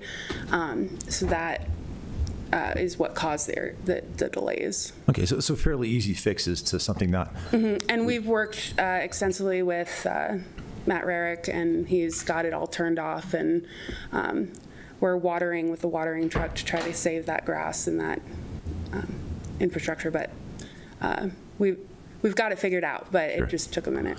Well, and you mentioned also that for the one scenario, striping would have to take place at night. What time are you thinking that those hours would be at night to restripe?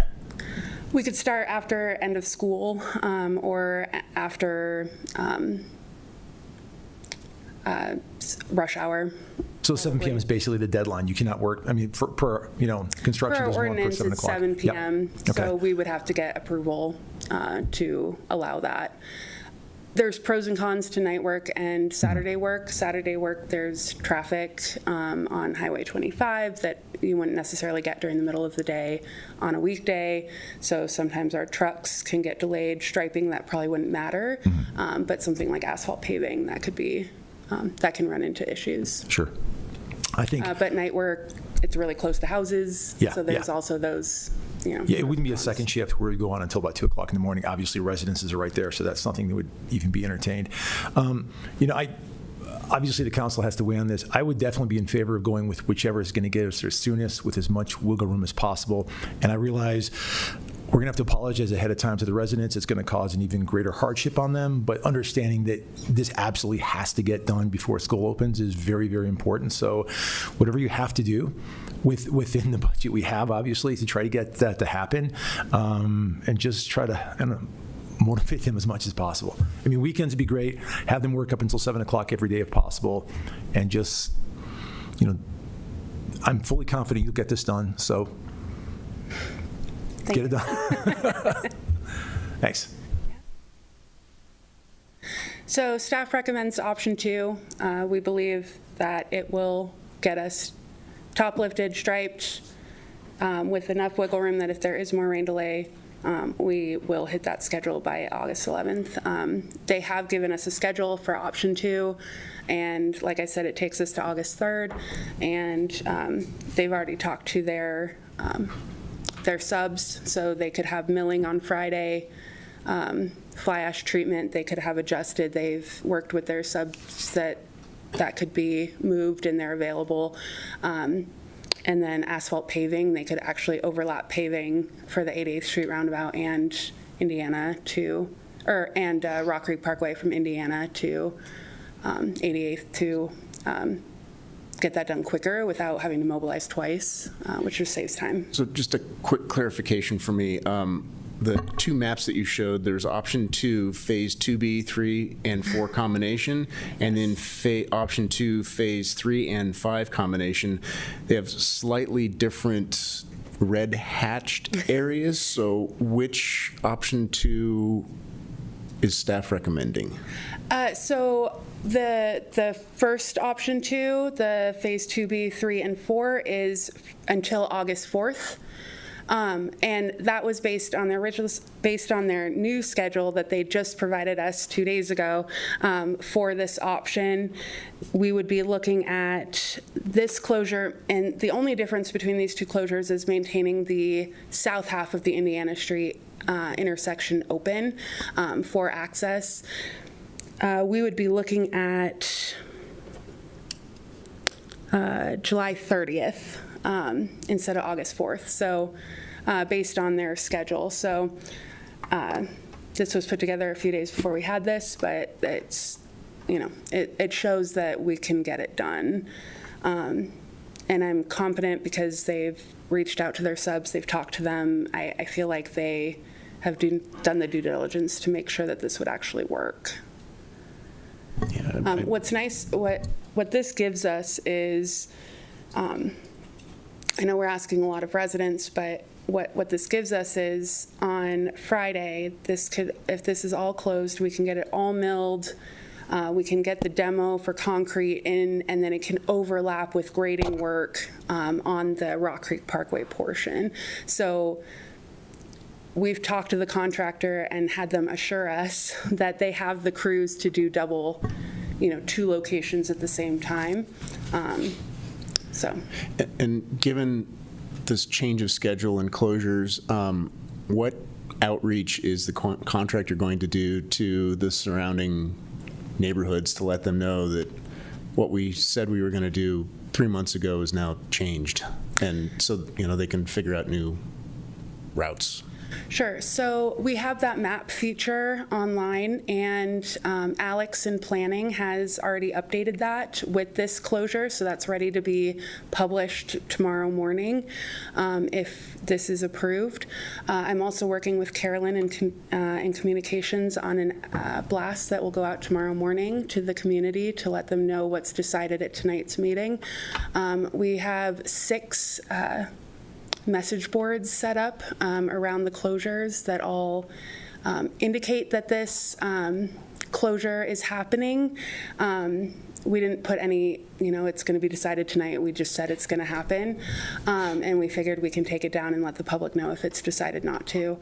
And then we've been in communication with Saddlebrook, and we'll I will flyer tomorrow on Reliance Circle to let people know that 88th will be closed. There's 51 homes there. Okay, great. Thank you. Can I just ask a quick question? I'm a little confused, and I apologize because I'm remote. I'm not able to follow along as easily. But Councilmember Foster just asked a question about options 2, phase 2B, 3, and 4, and then the option 2, phase 3 and 5. And then I think I heard you, Christine, say something about July 30th on there. So I guess the question that I have is, assuming that we're going to authorize this full closure of the 88th Street roundabout, how long is the closure of 88th Street going to be under either scenario? So under option 1, it would be the 11 working days that was previously discussed and approved by council. Under option 2, we're at, I believe, an additional 15 working days. And so that's 26? I'm assuming working days means they're working weekends at this point because they're past their original schedule they told us. So working days would be calendar days at that point, or are they still expecting Excuse me, it's 15 total working days from 7:15 to 8:04, and that was based on the schedule that I had discussed with the contractor in the field, to get this presentation to council and put together based on the schedule that they sent me 2 days ago that I can provide council. It would be reduced by a few days to July 29th. They have asphalt paving, so and then we have to do top lift, so it would be through August 3rd, not August 11th. But I think it's a good thing to understand that there might be more rain, there might be further utility conflicts. So I think that August 3rd to August 11th is good wiggle room that gives us time to be confident that we can hit this schedule. I guess my question is, I'm not necessarily interested in working days because the public only cares about actual days, right? When the road's going to be closed. Sure. So it's going to be closed from July 15th under this plan through August 4th. Through August 11th. Through August 11th. So, okay. Basically like a full month. Mm-hmm. Is there a way to limit the number of days that the 88th roundabout is closed for construction? Because I think if we have to go back to the community and say, well, that's going to be closed for 26 days, are going to hear about it. When Brandon presented this potential closure, we heard concerns about safety and what happens if we have to get to the hospital and emergency room. So going back and telling the community, well, we're basically doubling the number of closure days from what we shared a few months ago, is going to be really unexpected. And so is there a way to prioritize the roundabout work so that closure can be as few days as possible? So I don't think that we can open it before we open the rest of the road. I can talk to the contractor and let them know that that's a priority. But based on their schedule that they've given me, it takes us for 88th Street to that August 3rd date.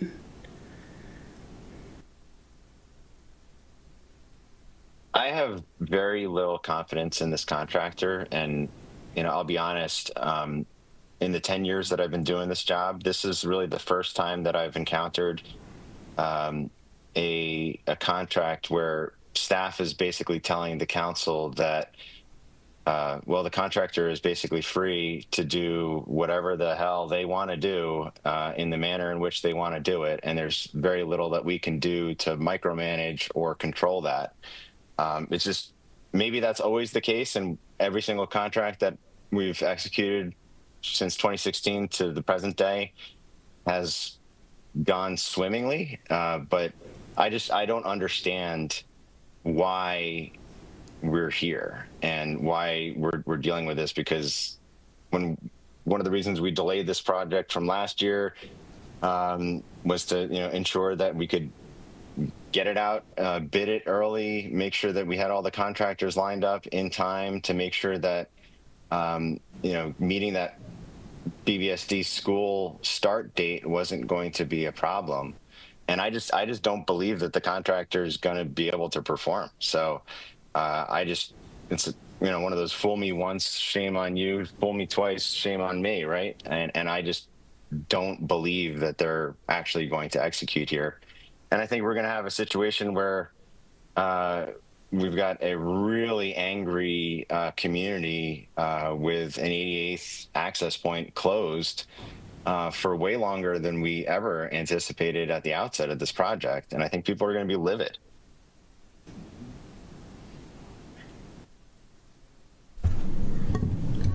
And again, that's why I'm coming back to prioritizing the 88th roundabout so that at least we could open from Rock Creek Parkway onto 88th so that there's that movement, and again, people feel like they've got access to the hospital. But I agree with the mayor. I mean, people are going to be livid if we have to tell them now that this is going to be closed for 26 days instead of 11. And look to Nick. What other enforcement mechanisms do we have within our contract other than liquidated damages to really put this back onto the contractor to step up? Sorry, before you answer that really quick. So it's always been 11 working days, which is 15 full days. So just wanted to, yeah. But yes, 11 more days, yes. Yeah, I don't have the contract in front of me, and I would want to go into it and maybe not discuss at the moment anyway. But for now, until they miss a deadline, I mean, I understand they're way behind, but until they actually miss a deadline, I'm not sure other than liquidated damages, but I'd have to look at it more specifically. As of right now, they're just behind schedule. Just out of curiosity, where did this contractor come in the bidding? They were the low bidder. I told you guys throw out the low bidder. And not your fault again, but we're in this desperate desire to pinch pennies, and this is what it gets us. We're behind schedule because this guy, contractors have historically no desire to finish up a project when you need it. When they do, you've got 2 change orders already, which they probably saw through the drawings, which is what the low bidder does. So this is not on staff. This is on us. So, Mark, we can be as mad as we want as the contractor. We should be mad at ourselves because this is something we could have avoided if we spent a little bit more money to get a contractor who is actually capable of hitting the schedule. This really pisses me off. So again, not you, Christine. You're doing a great job. This is our problem. So I don't remember you saying anything, Jason, about throwing out the low bidder. So, maybe that's a little revisionist history here. But the fact of the matter is we've got a contract right now that's awarded. Liquidated damages aren't going to save us. To Stephanie's question earlier about what would be involved in getting a modification or an amendment to the contract, the only way to amend a contract is for both parties to say that, yes, they're willing to amend the contract. So I can't imagine that that's going to be something that is easy to do. So, as far as it concerns solving the matter at hand, I really see, 2 options with this. I'm inclined to support staff's recommendation and go with option 2. Because that gives us the best chance of having this project open by the time that the school start date occurs on August 12th, I think it is. But the worst case scenario, I'd like to kind of understand if we decided not to do 88th Street in 2026 and we basically bifurcated this project and just did, Rock Creek Parkway kind of up to 88th at some point where the line gets drawn, and then we continue with the rest of Rock Creek Parkway down towards Colton Road, but we don't deal with a Rock Creek 88th roundabout closure and basically hold that until 2027. So maybe Christine, you kind of explain how that would work. Again, that's something that I would have to have conversations with Nick about that we haven't had yet. But we could definitely have those conversations. I just don't know what it looks like from remobilization. That's kind of where I'm landing is I just don't see where the community is going to be thrilled with that long of a delay and access. And that's no reflection on you. So any frustration that, because I'm livid, but it is not at you. So I want to make sure you know that.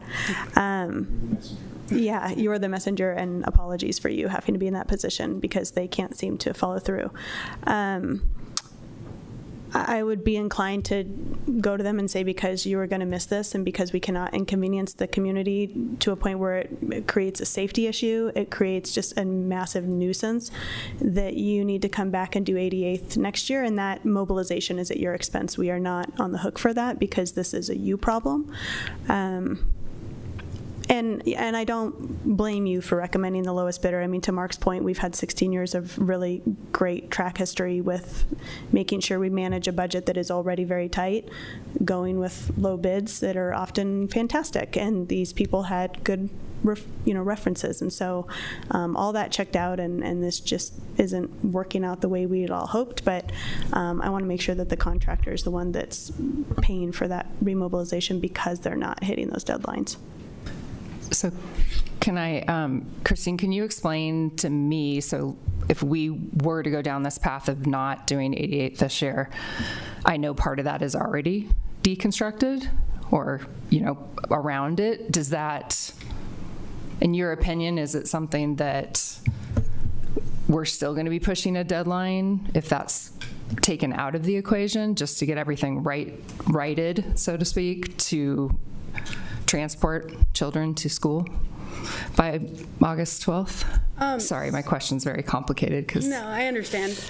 So the 88th Street roundabout hasn't really been touched yet. We have that patch in the middle of the road, but we would probably put cones there.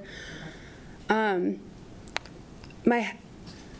caution is they're coming with a schedule that says August 3rd, so I don't want to, this August 10th or 11th date is really just to make sure that we have the time if we do have further delays. There are things like utility conflicts. We've run into a lot of different utilities.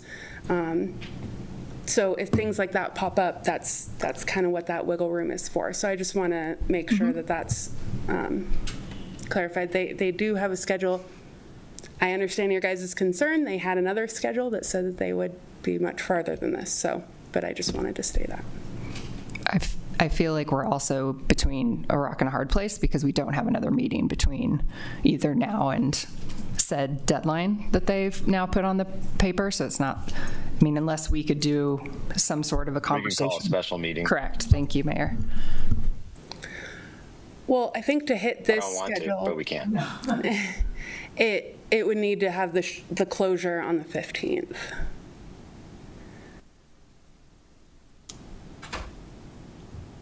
So if we go forward with option 2 and hope and pray that they can actually meet this deadline, I'm assuming the contractor understands the school start date? They do. They're aware of that. Okay. Yes. Good. In the event that additional delays occur and they are not going to be able to meet that revised deadline, is there an escape hatch for us at some point between, now and 2 weeks from now before they mill 88th for us to say, you know what, we're not going to do 88th, we'll do it next year? No, if we approve this option, it would be milled on Friday, the 17th. And what are we telling the residents about emergency access to the hospital for the month that this thing is closed? Emergency services will be able to get through this area. So if you call 911 and get in in an emergency vehicle, it will always be ramped. We've discussed that with the contractor. They've done that on Indiana so far as well. And we made sure that they understood for these full closures, because we did discuss doing full closures, as part of the other plan. This is just for longer, I understand that, and they understand that it needs to be ramped at all times. We've talked to the sheriff, we've talked to fire. Yeah. And what about for residents not in emergency vehicles? Somebody needs to get to the hospital. Are they able to drive over it? It is a ramp. It's, if it's a true emergency, then I would probably be willing to get my car covered in fly ash and cement.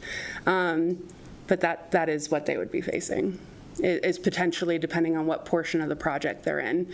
If they've fly ashed and treated that subgrade, I wouldn't drive my personal vehicle through it unless it was a true emergency. But they would have access. I currently drive my Toyota RAV4 around town, and I've gone into the closures that they have existing and had no problems driving around in there. Okay.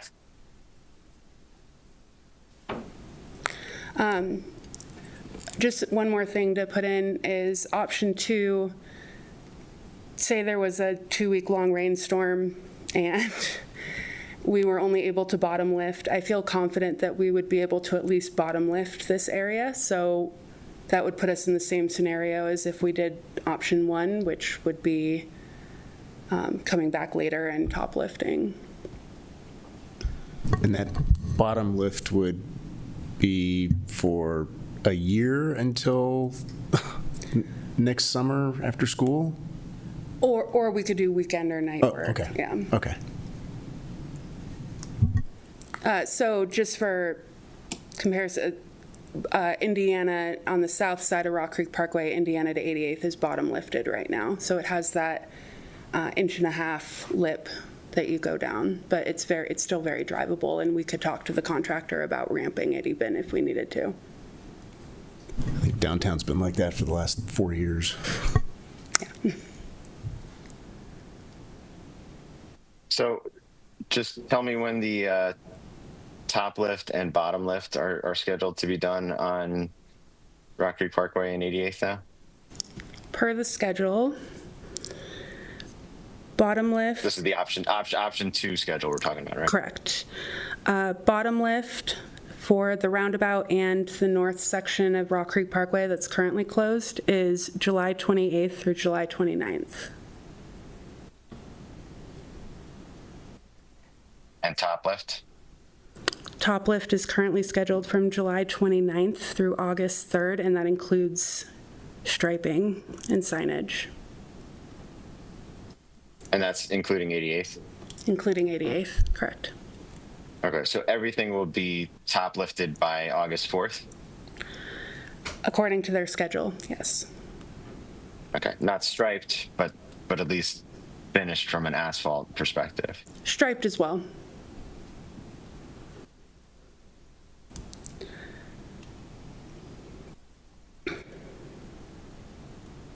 So top lift will likely be the 29th and 30th, and then striping would be, would straddle that weekend. So August 3rd and, what would that be?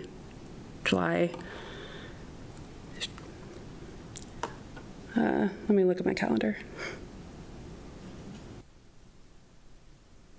July 31st and August 3rd would likely, it takes about 2 days to stripe and 2 days to top lift. And what then needs to be done after August 3rd or 4th? Nothing. We would move on to the concrete work from Colton to Enterprise. So August 4th through, I'll call it the 8th, is your flex time in case there's a heavy rainstorm or utility conflicts, so that just gives you a little extra buffer room. Yes. But theoretically, according to the contractor's revised schedule, by August 4th, it's all done. Yes.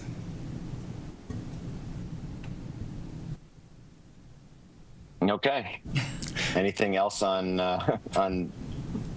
this aspect of the presentation? I was going to ask, is there a way to, I imagine town staff and the council are going to get a number of email from the community. Can we direct those to the contractor and have the contractor deal with that rather than putting that headache on you? I don't think we want to do that. I know they're not going to care, but they might use more colorful language than I would. Fair enough. No, I appreciate it. I did also have an update on South Indiana to let you guys noodle over this. Okay. Indiana's going great. It is. It is. We gave the tough news first and then went good news. This is the most updated schedule. They've transferred into phase 2, so the closure is a full closure from Mount Sopris to McCaslin, and they're on track to be complete with the project and open by school start. So you can see we have paving complete by August 6th, which gives us time for, miscellaneous work and landscaping restoration kind of things to get done before school. And then this is a picture of the closure that's currently in effect right now. This project's right in my backyard. I walk it every evening to kind of see how the progress is going, and I'm thrilled with how this contractor is handling the work. There's progress every single day. It's going really well. The detours have been annoying for the residents that live in the area, but they're making the progress that they need to make, and they're hitting the schedule. So I don't have any comments on Indiana other than this contractor should be hired over and over again going forward, because I think they're doing an excellent job. They did our 16-inch water line project along the Caslin as well. So we've worked with them before. I also want to give a shout out to Rick Davis. He got paving done in 1 day instead of 2 to get us back on schedule. So just want to give him kudos for that. Fantastic. Yeah.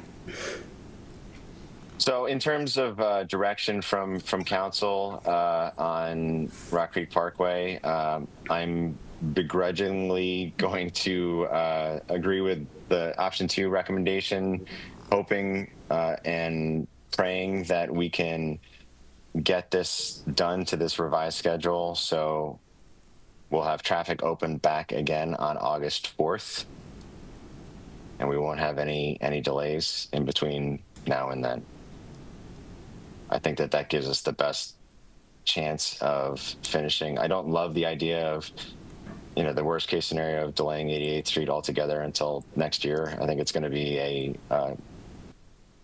bitter pill to swallow if we have, a closure like we've already had and then had another closure next summer. So I think, unfortunately, we just need to kind of muscle through this project and get it done. But let's do it in the most consolidated way possible so we can get back on schedule to the best that we can and just get the work done. Mayor, I'd just like to add as a last resort option that if for whatever reason there are additional unforeseen circumstances that delay this, that if staff needs to call an emergency meeting, that option is on the table. Just in case you need always. it. Yeah, so I just want to make that clear that if you need it, please ask. Will do. Thank you.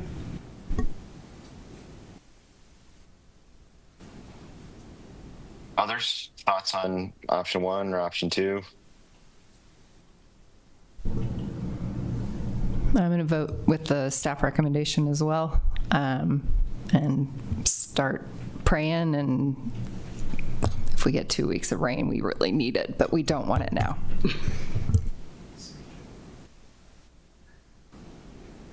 Yeah, I agree with Not coming this week. Yeah, your recommendation is what I'm definitely wanting to do.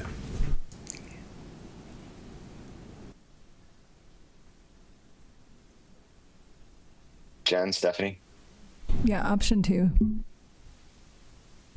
Yeah, staff recommendation, and then anything we can do to hold the contractor accountable, both just practically and financially, to actually hit the deadline would be awesome.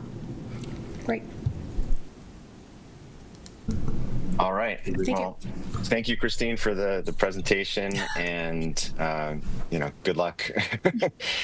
Thank you for everything that you're doing to try to get this contractor back on schedule, and we look forward to additional communication. I think communication to the public is going to be key. So I'll look forward to seeing what you, working with Carolyn, are able to put together to communicate, because there's already a thread right now in the Facebook Superior Community Facebook group about the closure. So there are questions, and we're just going to need to stay on top of responding to those resident questions that we're going to be getting. Sure. Thank you. All right. Thank you. Okay, we're on to our consent agenda, and we've got items 5A, B, C, D, E, F, H, and I. On the consent agenda, we've pulled item G, so at this time I'll entertain a motion to approve the consent agenda with G removed. So moved. We've got a motion from Councilmember Craycraft. I'll second. Second from Councilmember Foster. Roll call vote, please. Councilmember Miller? Yes. Councilmember Craycraft? Yes. Councilmember Foster? Yes. Mayor Pro Tem Serbu? Yes. Mayor Lasis? Yes. Councilmember Cowish? Yes. All right, it passes unanimously. And Jason, you pulled item 5G, which is the 2026 Advisory Committee Guidebook approval. Yeah. Yes, thank you, Mark. I just said, I read through it, and there's one thing I definitely want to make sure that we're paying attention to. Since I've been on this council, and it's coming on to 4 years now, we've watched, or I've certainly seen 3 council members just bully staff. And I think that's wholly unacceptable. And I'm not seeing enough language in here where there's any opportunity for this to be addressed. And most recently, something came up, and it was a previous council member who did the bullying, and it wasn't remedied in a manner that I found to be acceptable. Aftermath of the way this was handled, other staff members are thinking, rather than complaining in the future, I'm just going to quit because it's not going to be worth their while to make a complaint. So I would like to see, and respectfully saying this, I would like to see stronger language in there for individuals to be able to make a complaint towards if a resident is behaving badly, if a council member is behaving badly. There should be some appropriate channel where this can be taken seriously and it can be addressed in a way that the individual making the complaint can feel comfortable in making it. So if all that language can be added to that, Nick, I don't know if that's something you might have something to take a look at, but I really would like to have a much more cohesive opportunity for complaints to be taken at a much more serious level. You're looking about council complaints?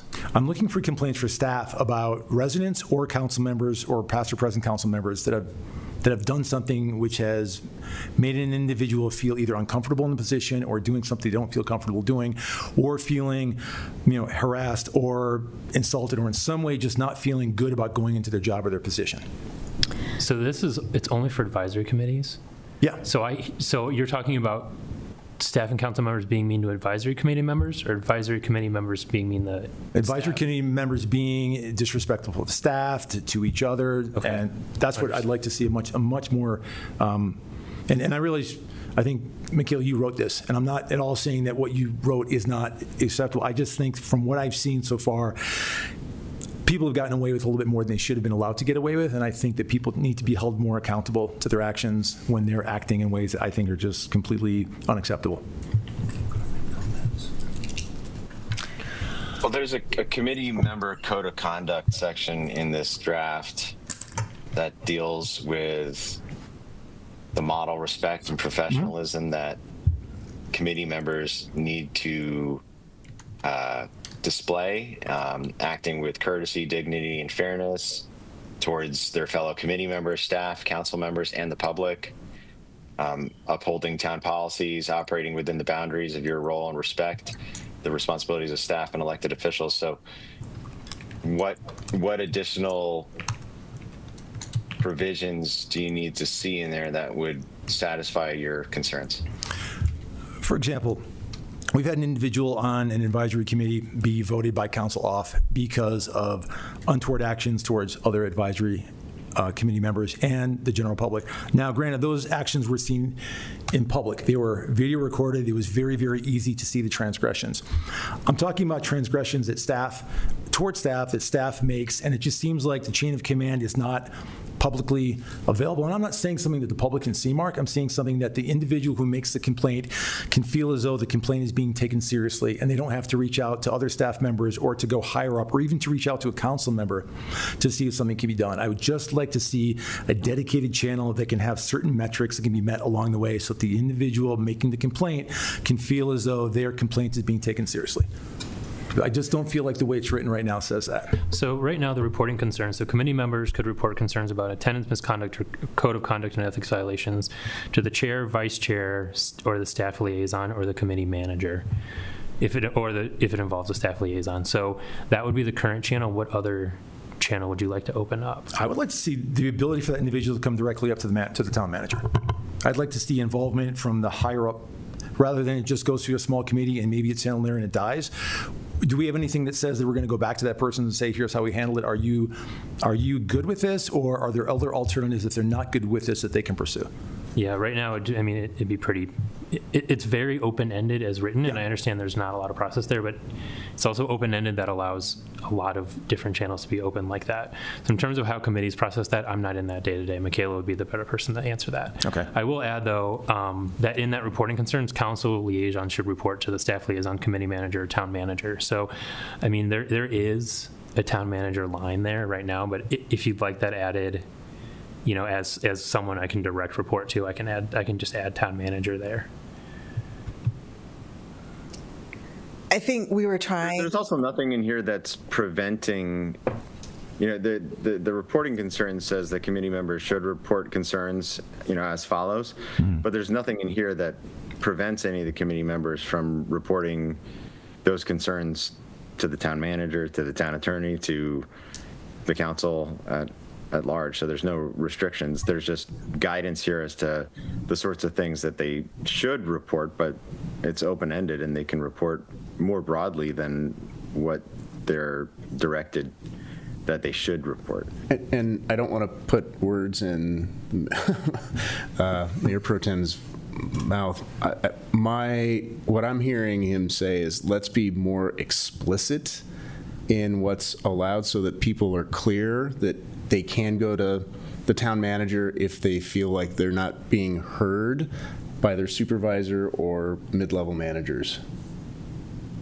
No, I think am I interpreting that? No, you're interpreting it properly. Okay. What I want to see is that when somebody makes a complaint, it doesn't just disappear, and they're kind of, you know, soft shoot away from it. I want to make sure that everybody that does this makes it in good faith, and rather than making it and thinking, well, I hope they're actually going to address it this time, and they just walk away from the process, because, you know, we don't have the greatest reputation with staff as it is right now.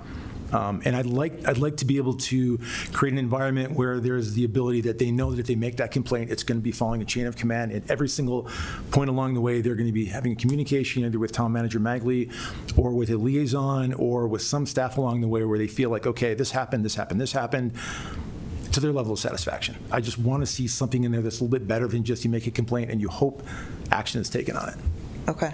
Yeah, this was dancing a line between not having anything, and I didn't want to cross that line too hard and hit people kind of, you know, too hard with it.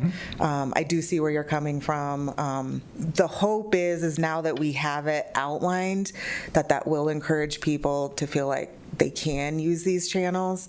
I think your guys' demonstration with the current member that was just removed, I think is a great example of what we're trying to accomplish here. That, I mean, you guys lead by example, and that behavior is not going to be tolerated.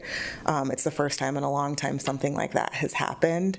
So I think I'm trying to express to the committees when I go around and deliver these that whatever channel you feel like you need to take, what is most comfortable to you, please do so, because we don't want to lose committee members because they feel like their complaints aren't being heard or they don't have anywhere to go.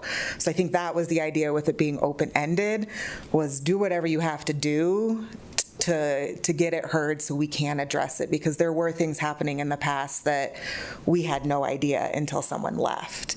So I'll work on trying to beef it up a little, absolutely. Okay, perfect. Thank you. I really appreciate it, Michaela. Thank you. Thank you for all the work on this, first of all, really, because I'm sure it's a lot of work on top of everything you're already doing. I know that we've put certain policies in place for council members that are going rogue and not following proper procedures, and just so everybody else knows and there's edification around it, Neil and I are working on, because obviously this pertains to committees and not to us. I felt for a long time that we don't really have enforcement mechanisms for us beyond just a slap on the wrist. So just so everybody is aware, we're looking at bringing that for an upcoming work session to have actual repercussions for those of us up here who are not handling ourselves appropriately or not following procedures or being disrespectful. So that's coming, but obviously doesn't apply here because this is committee focused. So I would love to be able to boss you around on paper, but it's not. Okay. Hey, Michaela, thank you. Okay, so for kind of point of process, we could either take action on the draft that's before council right now, or make modifications and bring it back, or alternatively pass it subject to, the beefing up that section. How does the council want to proceed? Mayor, in the interim, we have a public comment. If you want to open public comment for this. Let's open public comment.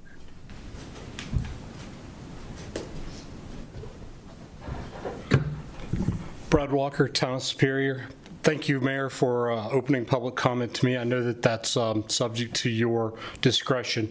But a couple things that stood out to me, since we're all amongst friends, a couple things that stood out to me. I know staff mentioned you folks lead by example. And if you read the packet, the conflict of interest guidelines, I made a complaint to the town recently about some campaign violations, and Nick did a great job. He sent it out to outside counsel. They basically whitewashed it, which is, that sounds harsh, but it is a whitewash because it's very hard and very difficult to say, to quantify what is words that are not liked. What quantifies a violation of interest? What quantifies a conflict of interest? Violation of ethics? Those need to be quantifiable, and it's very, very difficult to do. But town outside council gave me a very well-reasoned response. So a couple things. If you look at this. Document that staff put together, it talks about several things.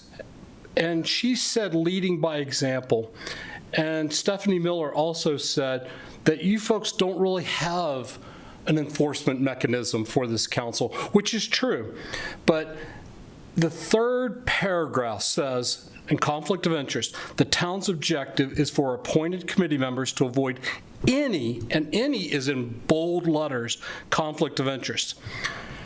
So when I submit a complaint, an ethics complaint, and it gets whitewashed, obviously I'm going to be a little displeased, because at the end of the day, nobody sat down and read the Superior Community Center rules and regs. And it says, commercial transactions and solicitations, the distribution of political campaign material is limited to space outside the facility that does not interfere with the public entering the facility. So when you, as a politician or a candidate, put your political banners, flyers, whatever, and you campaign inside, you're violating your own rules and regs. Now, I know that that's a legal issue, but we'll just disregard that for right now, because I think the point is when Mr. Foster donates money, when Mr. Lasis donates money, when Stephanie Miller donates money, and good God almighty, Matt, what were you thinking? You donated money to the campaign. Mr. Walker, the topic is the guidebook. It's not open public comment. I understand. The point is the guidebook needs to be applied to the council also. So we'll leave it at that. Strengthen the rules for the committee, but also look at yourself. Thank you. Okay, thank you for your comments. Okay, so back to council for discussion. Personally, I want to thank Michaela for putting this together. I think that this is a really good step for the advisory committees to give them better guidance as to expectations on roles and responsibilities. And just like any of our documents, I view all of our policy documents as things that are subject to amendment or improvement over time as things emerge. But I think that this was a really good first draft, something that I'm supportive of it in its current form. I'm also supportive to modifying it if that's what the rest of council wants to do. But at the end of the day, I think that this is a step in the right direction, and I appreciate Michaela for all of your work, meeting with the advisory committees, briefing them on this, and putting this document together. Yeah, I'd just like to echo that. I know these things are a lot of work and take a lot of input from a lot of people. So thank you for pulling this all together and clearly and concisely articulating sort of the rules of the game. I would support adding some clarity around just being able to go to the town manager if staff or a committee member. Again, just because it's not in there, sometimes people look at that and say, well, it's not in there, so I can't do that. So let's just be explicit on the behavior that we're trying to encourage. So I would be supportive of adding that. Michaela, thank you. As others have already stated, I was in the room twice during committee meetings by coincidence when she shared this latest draft, and the reception was as equally appreciative and I think gives people a place to kind of go back to if needed. And watching you present it, it's obviously in your sweet spot because you have a great way to present things, and if there's any a need for a clarity or a relationship mending, you're the one to do it because you have those skills. So thank you for sharing that and putting so much attention to this document. I will agree for that maybe more defined piece as you see fit. I'm okay with it based on how we move forward on that piece, but thank you very much. Yeah. I think I can beef it up a little bit, work with Nick, make sure it still fits in our guidelines and policies, and then stamp it. All right, so you're going to bring it back to us then, so we'll put it on a future consent agenda with a modification. Is that the plan? Yep. All right, sounds good. All right, thank you, Michaela. Thanks all. Thank you, guys. We're at 9:22. Do we want to take 5 minutes and come back with regular agenda? Yes, please. All right, we'll be back at 9:30. It's not here for me to. You get 7 minutes. 7 minutes.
Can you hear me?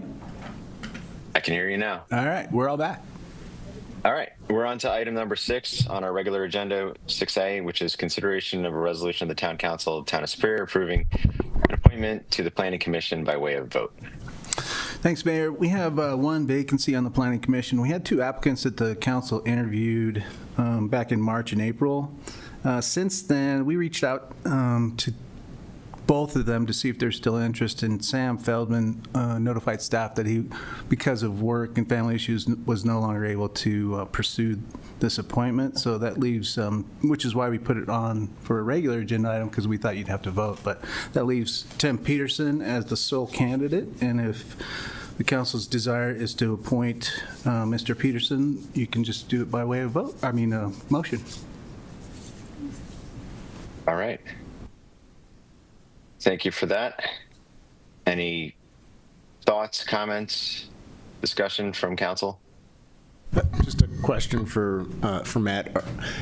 To the best of your knowledge, are there any other applications that have been submitted up to this point in time? We have not received any. Okay, thank you. Any additional questions for staff?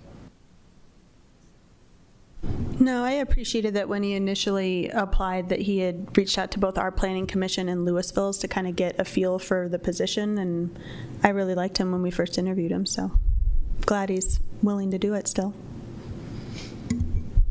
Yeah, I agree. I think Tim sounded like a great candidate when we originally had the 3 interviews for the 1 spot. So, now that we have this additional spot open up, I'm fully supportive of moving forward with Tim's appointment. I'd like to open it up for public comment. Is there anybody in the boardroom who'd like to give public comment on this? No one's here anymore, except for Dave. Anybody on Zoom? All right, seeing none. I'll make a motion to appoint Tim Peterson to the Planning Commission. I'll second.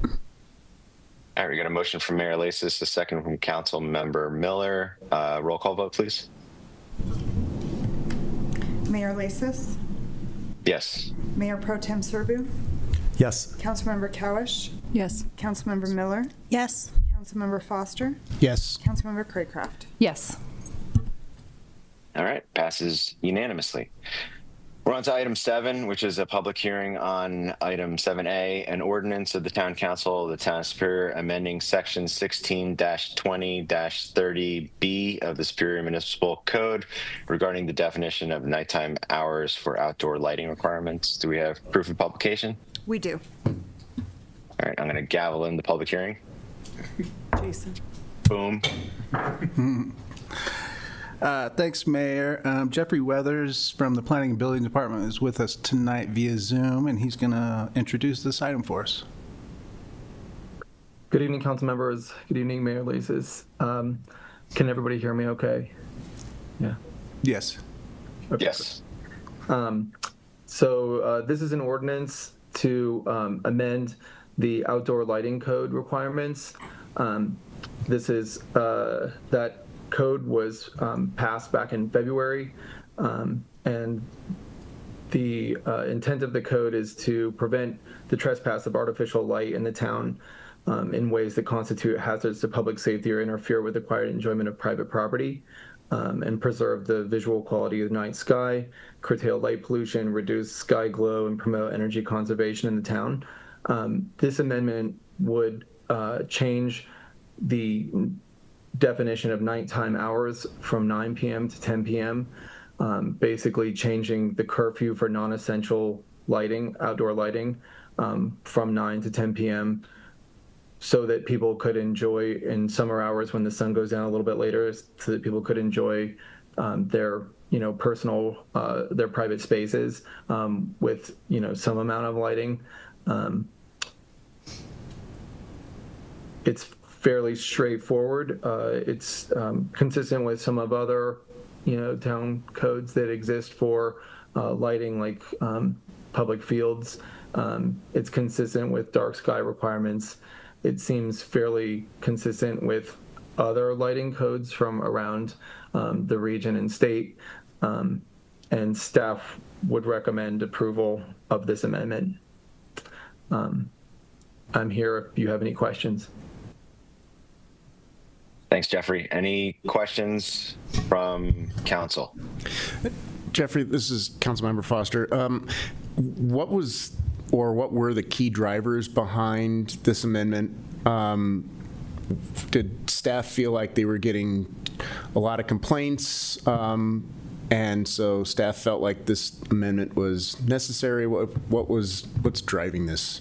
My understanding is that staff and council members as well received just inquiries from people in the community about why you were basically never allowed to have non-essential lights on in the summer. I did not personally field any of these calls, but that is my understanding, is that this came from several inquiries, and it wasn't like an outcry. It just seemed common sense to allow people to use their non-essential lights for a little while in summer hours and to enjoy summer evenings. So I think staff just thought this seemed fairly straightforward to at least present it as an idea to the council. Thank you. Mm-hmm. Jeffrey, were any complaints filed at all about someone's lights being on or past curfew?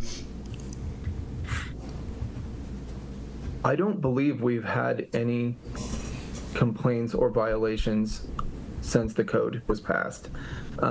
If there were, that might have gone to Jamie. It did not come across my desk, and I wasn't told when I asked about, whether there were any outstanding violations. I was told no. We have, staff has gone out to measure light for a couple properties that we did receive complaints about exceeding the light levels, but those were both in compliance with the code. And anything about the 9 o'clock? I have not received anything. Nothing? Okay. Yeah. And just to clarify, one of those properties is yours, right? You are aware of that? Mine is the reason we're talking about this. But you are aware of a complaint about your home lighting, right? I'm well aware of the complaint. Okay. Sorry, you asked the question like you were not sure about that. Oh, I'm fully aware of it.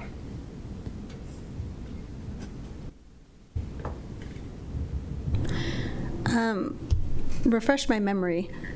We originally had something on the books for lighting, but there was no measurable amount, so we had no enforcement. So the reason that this came up, it wasn't something new. It was simply something to give a measurable way to enforce lighting, so it wasn't wishy-washy and subjective like the old code. That's correct. It was discussed at a work session, and at the time, the code didn't have a measurable a way to measure to tell if a property was violating that measure. So this was implemented so that we could go out and measure a complaint and see if it was compliant with the code or not. Okay, that's because I know we have a lot of residents that were thinking that we just came up with this because of a few people, and I want to make sure. I thought that's what I remember, but yeah. Memories sometimes fail. So just to assure residents that we're not just trying to come up with ordinances, we're simply trying to tweak ones that exist to have a measurable amount that we can enforce. And I know I've had several discussions with residents where they're concerned about safety and security, and they want to make sure that their homes are lit at the doorways, pathways, so people aren't tripping, and that would all be considered essential lighting because it's for safety and security, and so this doesn't apply to everybody having to turn everything off, and then you run the risk of people tripping and people suing you and break-ins and all the things. So so just want to clarify that as well. So thank you. But we're not talking. Thanks for that, Stephanie. I agree in terms of the history of this ordinance. When we passed this earlier this year, the discussion at that point in time was really giving staff additional tools, which they currently lacked, or at that time, lacked. And we had the discussion that we're not trying to impose some sort of broad Big Brother regulatory environment here for the town of Superior. Most neighbors are good neighbors, and if they've got a lighting scenario that is impacting their neighbors, usually it's something that's completely inadvertent. And just talking to your neighbor and say, hey, you've got a floodlight on your porch that's shining into my bedroom. Could you please angle that a little more downward so it's not shining into my window? Most neighbors are really happy to oblige. They didn't realize that they were doing it to begin with, so it's not something that government needs to get involved with.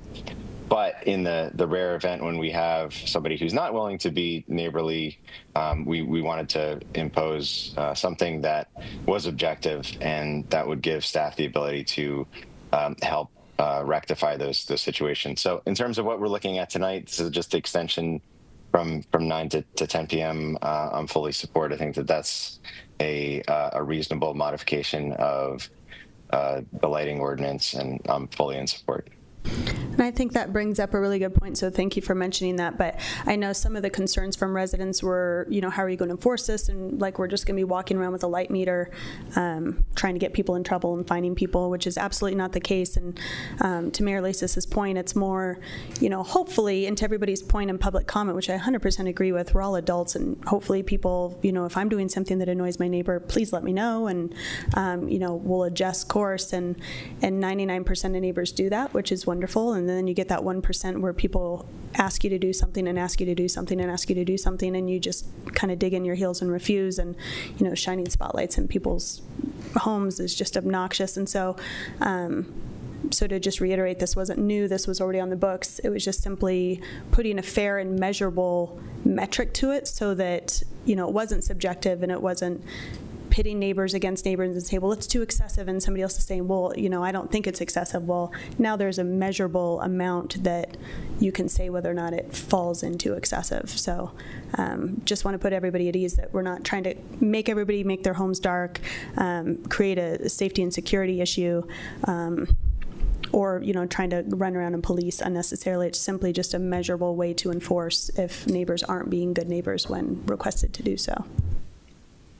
I think one of the points that a lot of the residents who are here today were talking about was non-essential lighting. We don't define what that is. We don't create a guideline of what's essential and what's non-essential. And as well as if we're looking at basically creating a lot darker property lots. One of the people from Original Town mentioned that they live on a street where there's just no street lights, and when people have non-essential lighting off, even a porch light does not illuminate to the extent where they feel safe in their community.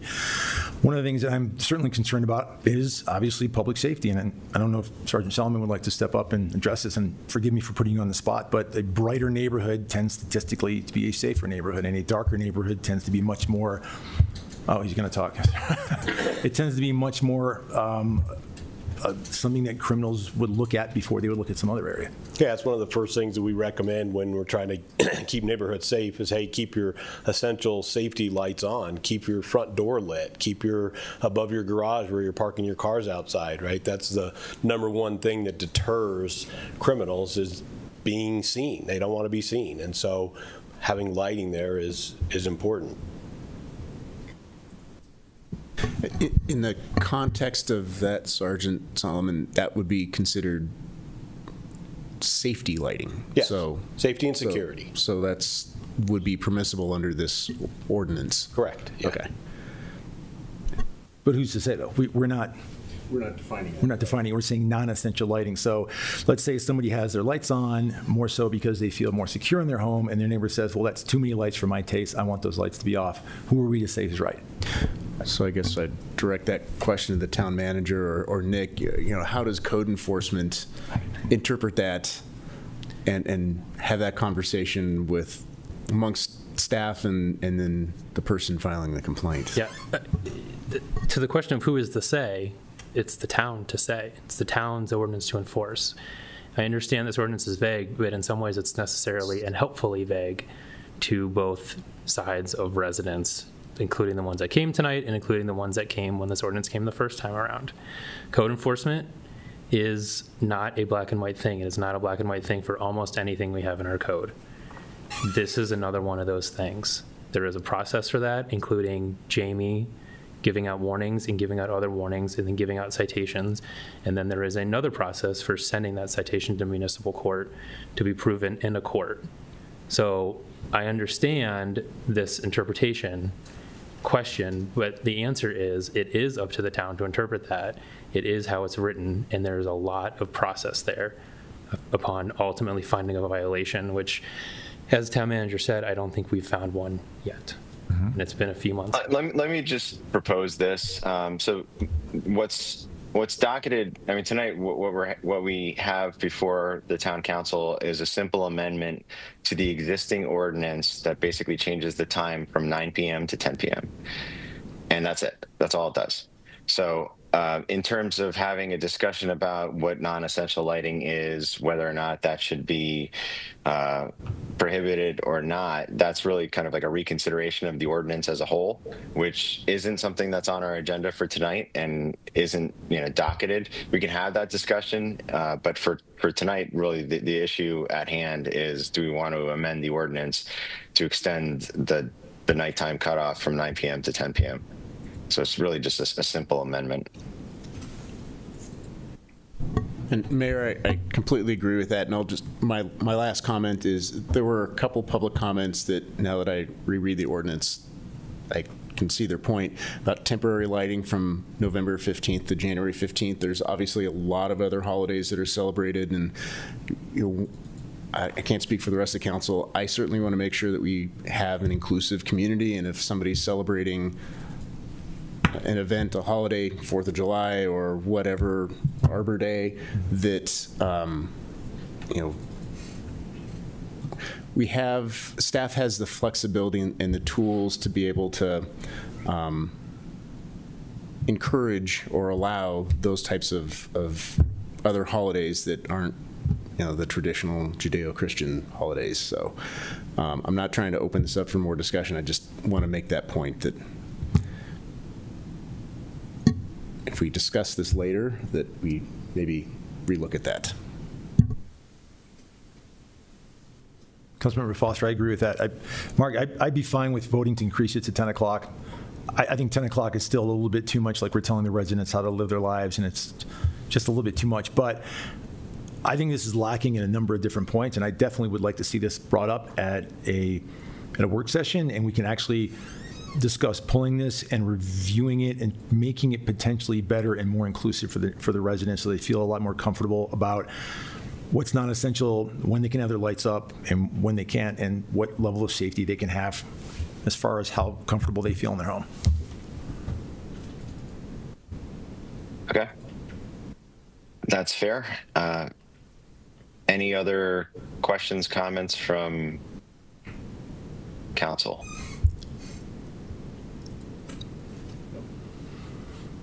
All right, I am seeing none. I'll open it up for public comment. Anybody in the public want to give public comment? I don't think there's anybody there, but tell me if I'm wrong. You're right, no one here. All right, there's nobody on Zoom, so public comment is closed. Any additional questions for staff? All right, seeing none, I'm going to close the public hearing.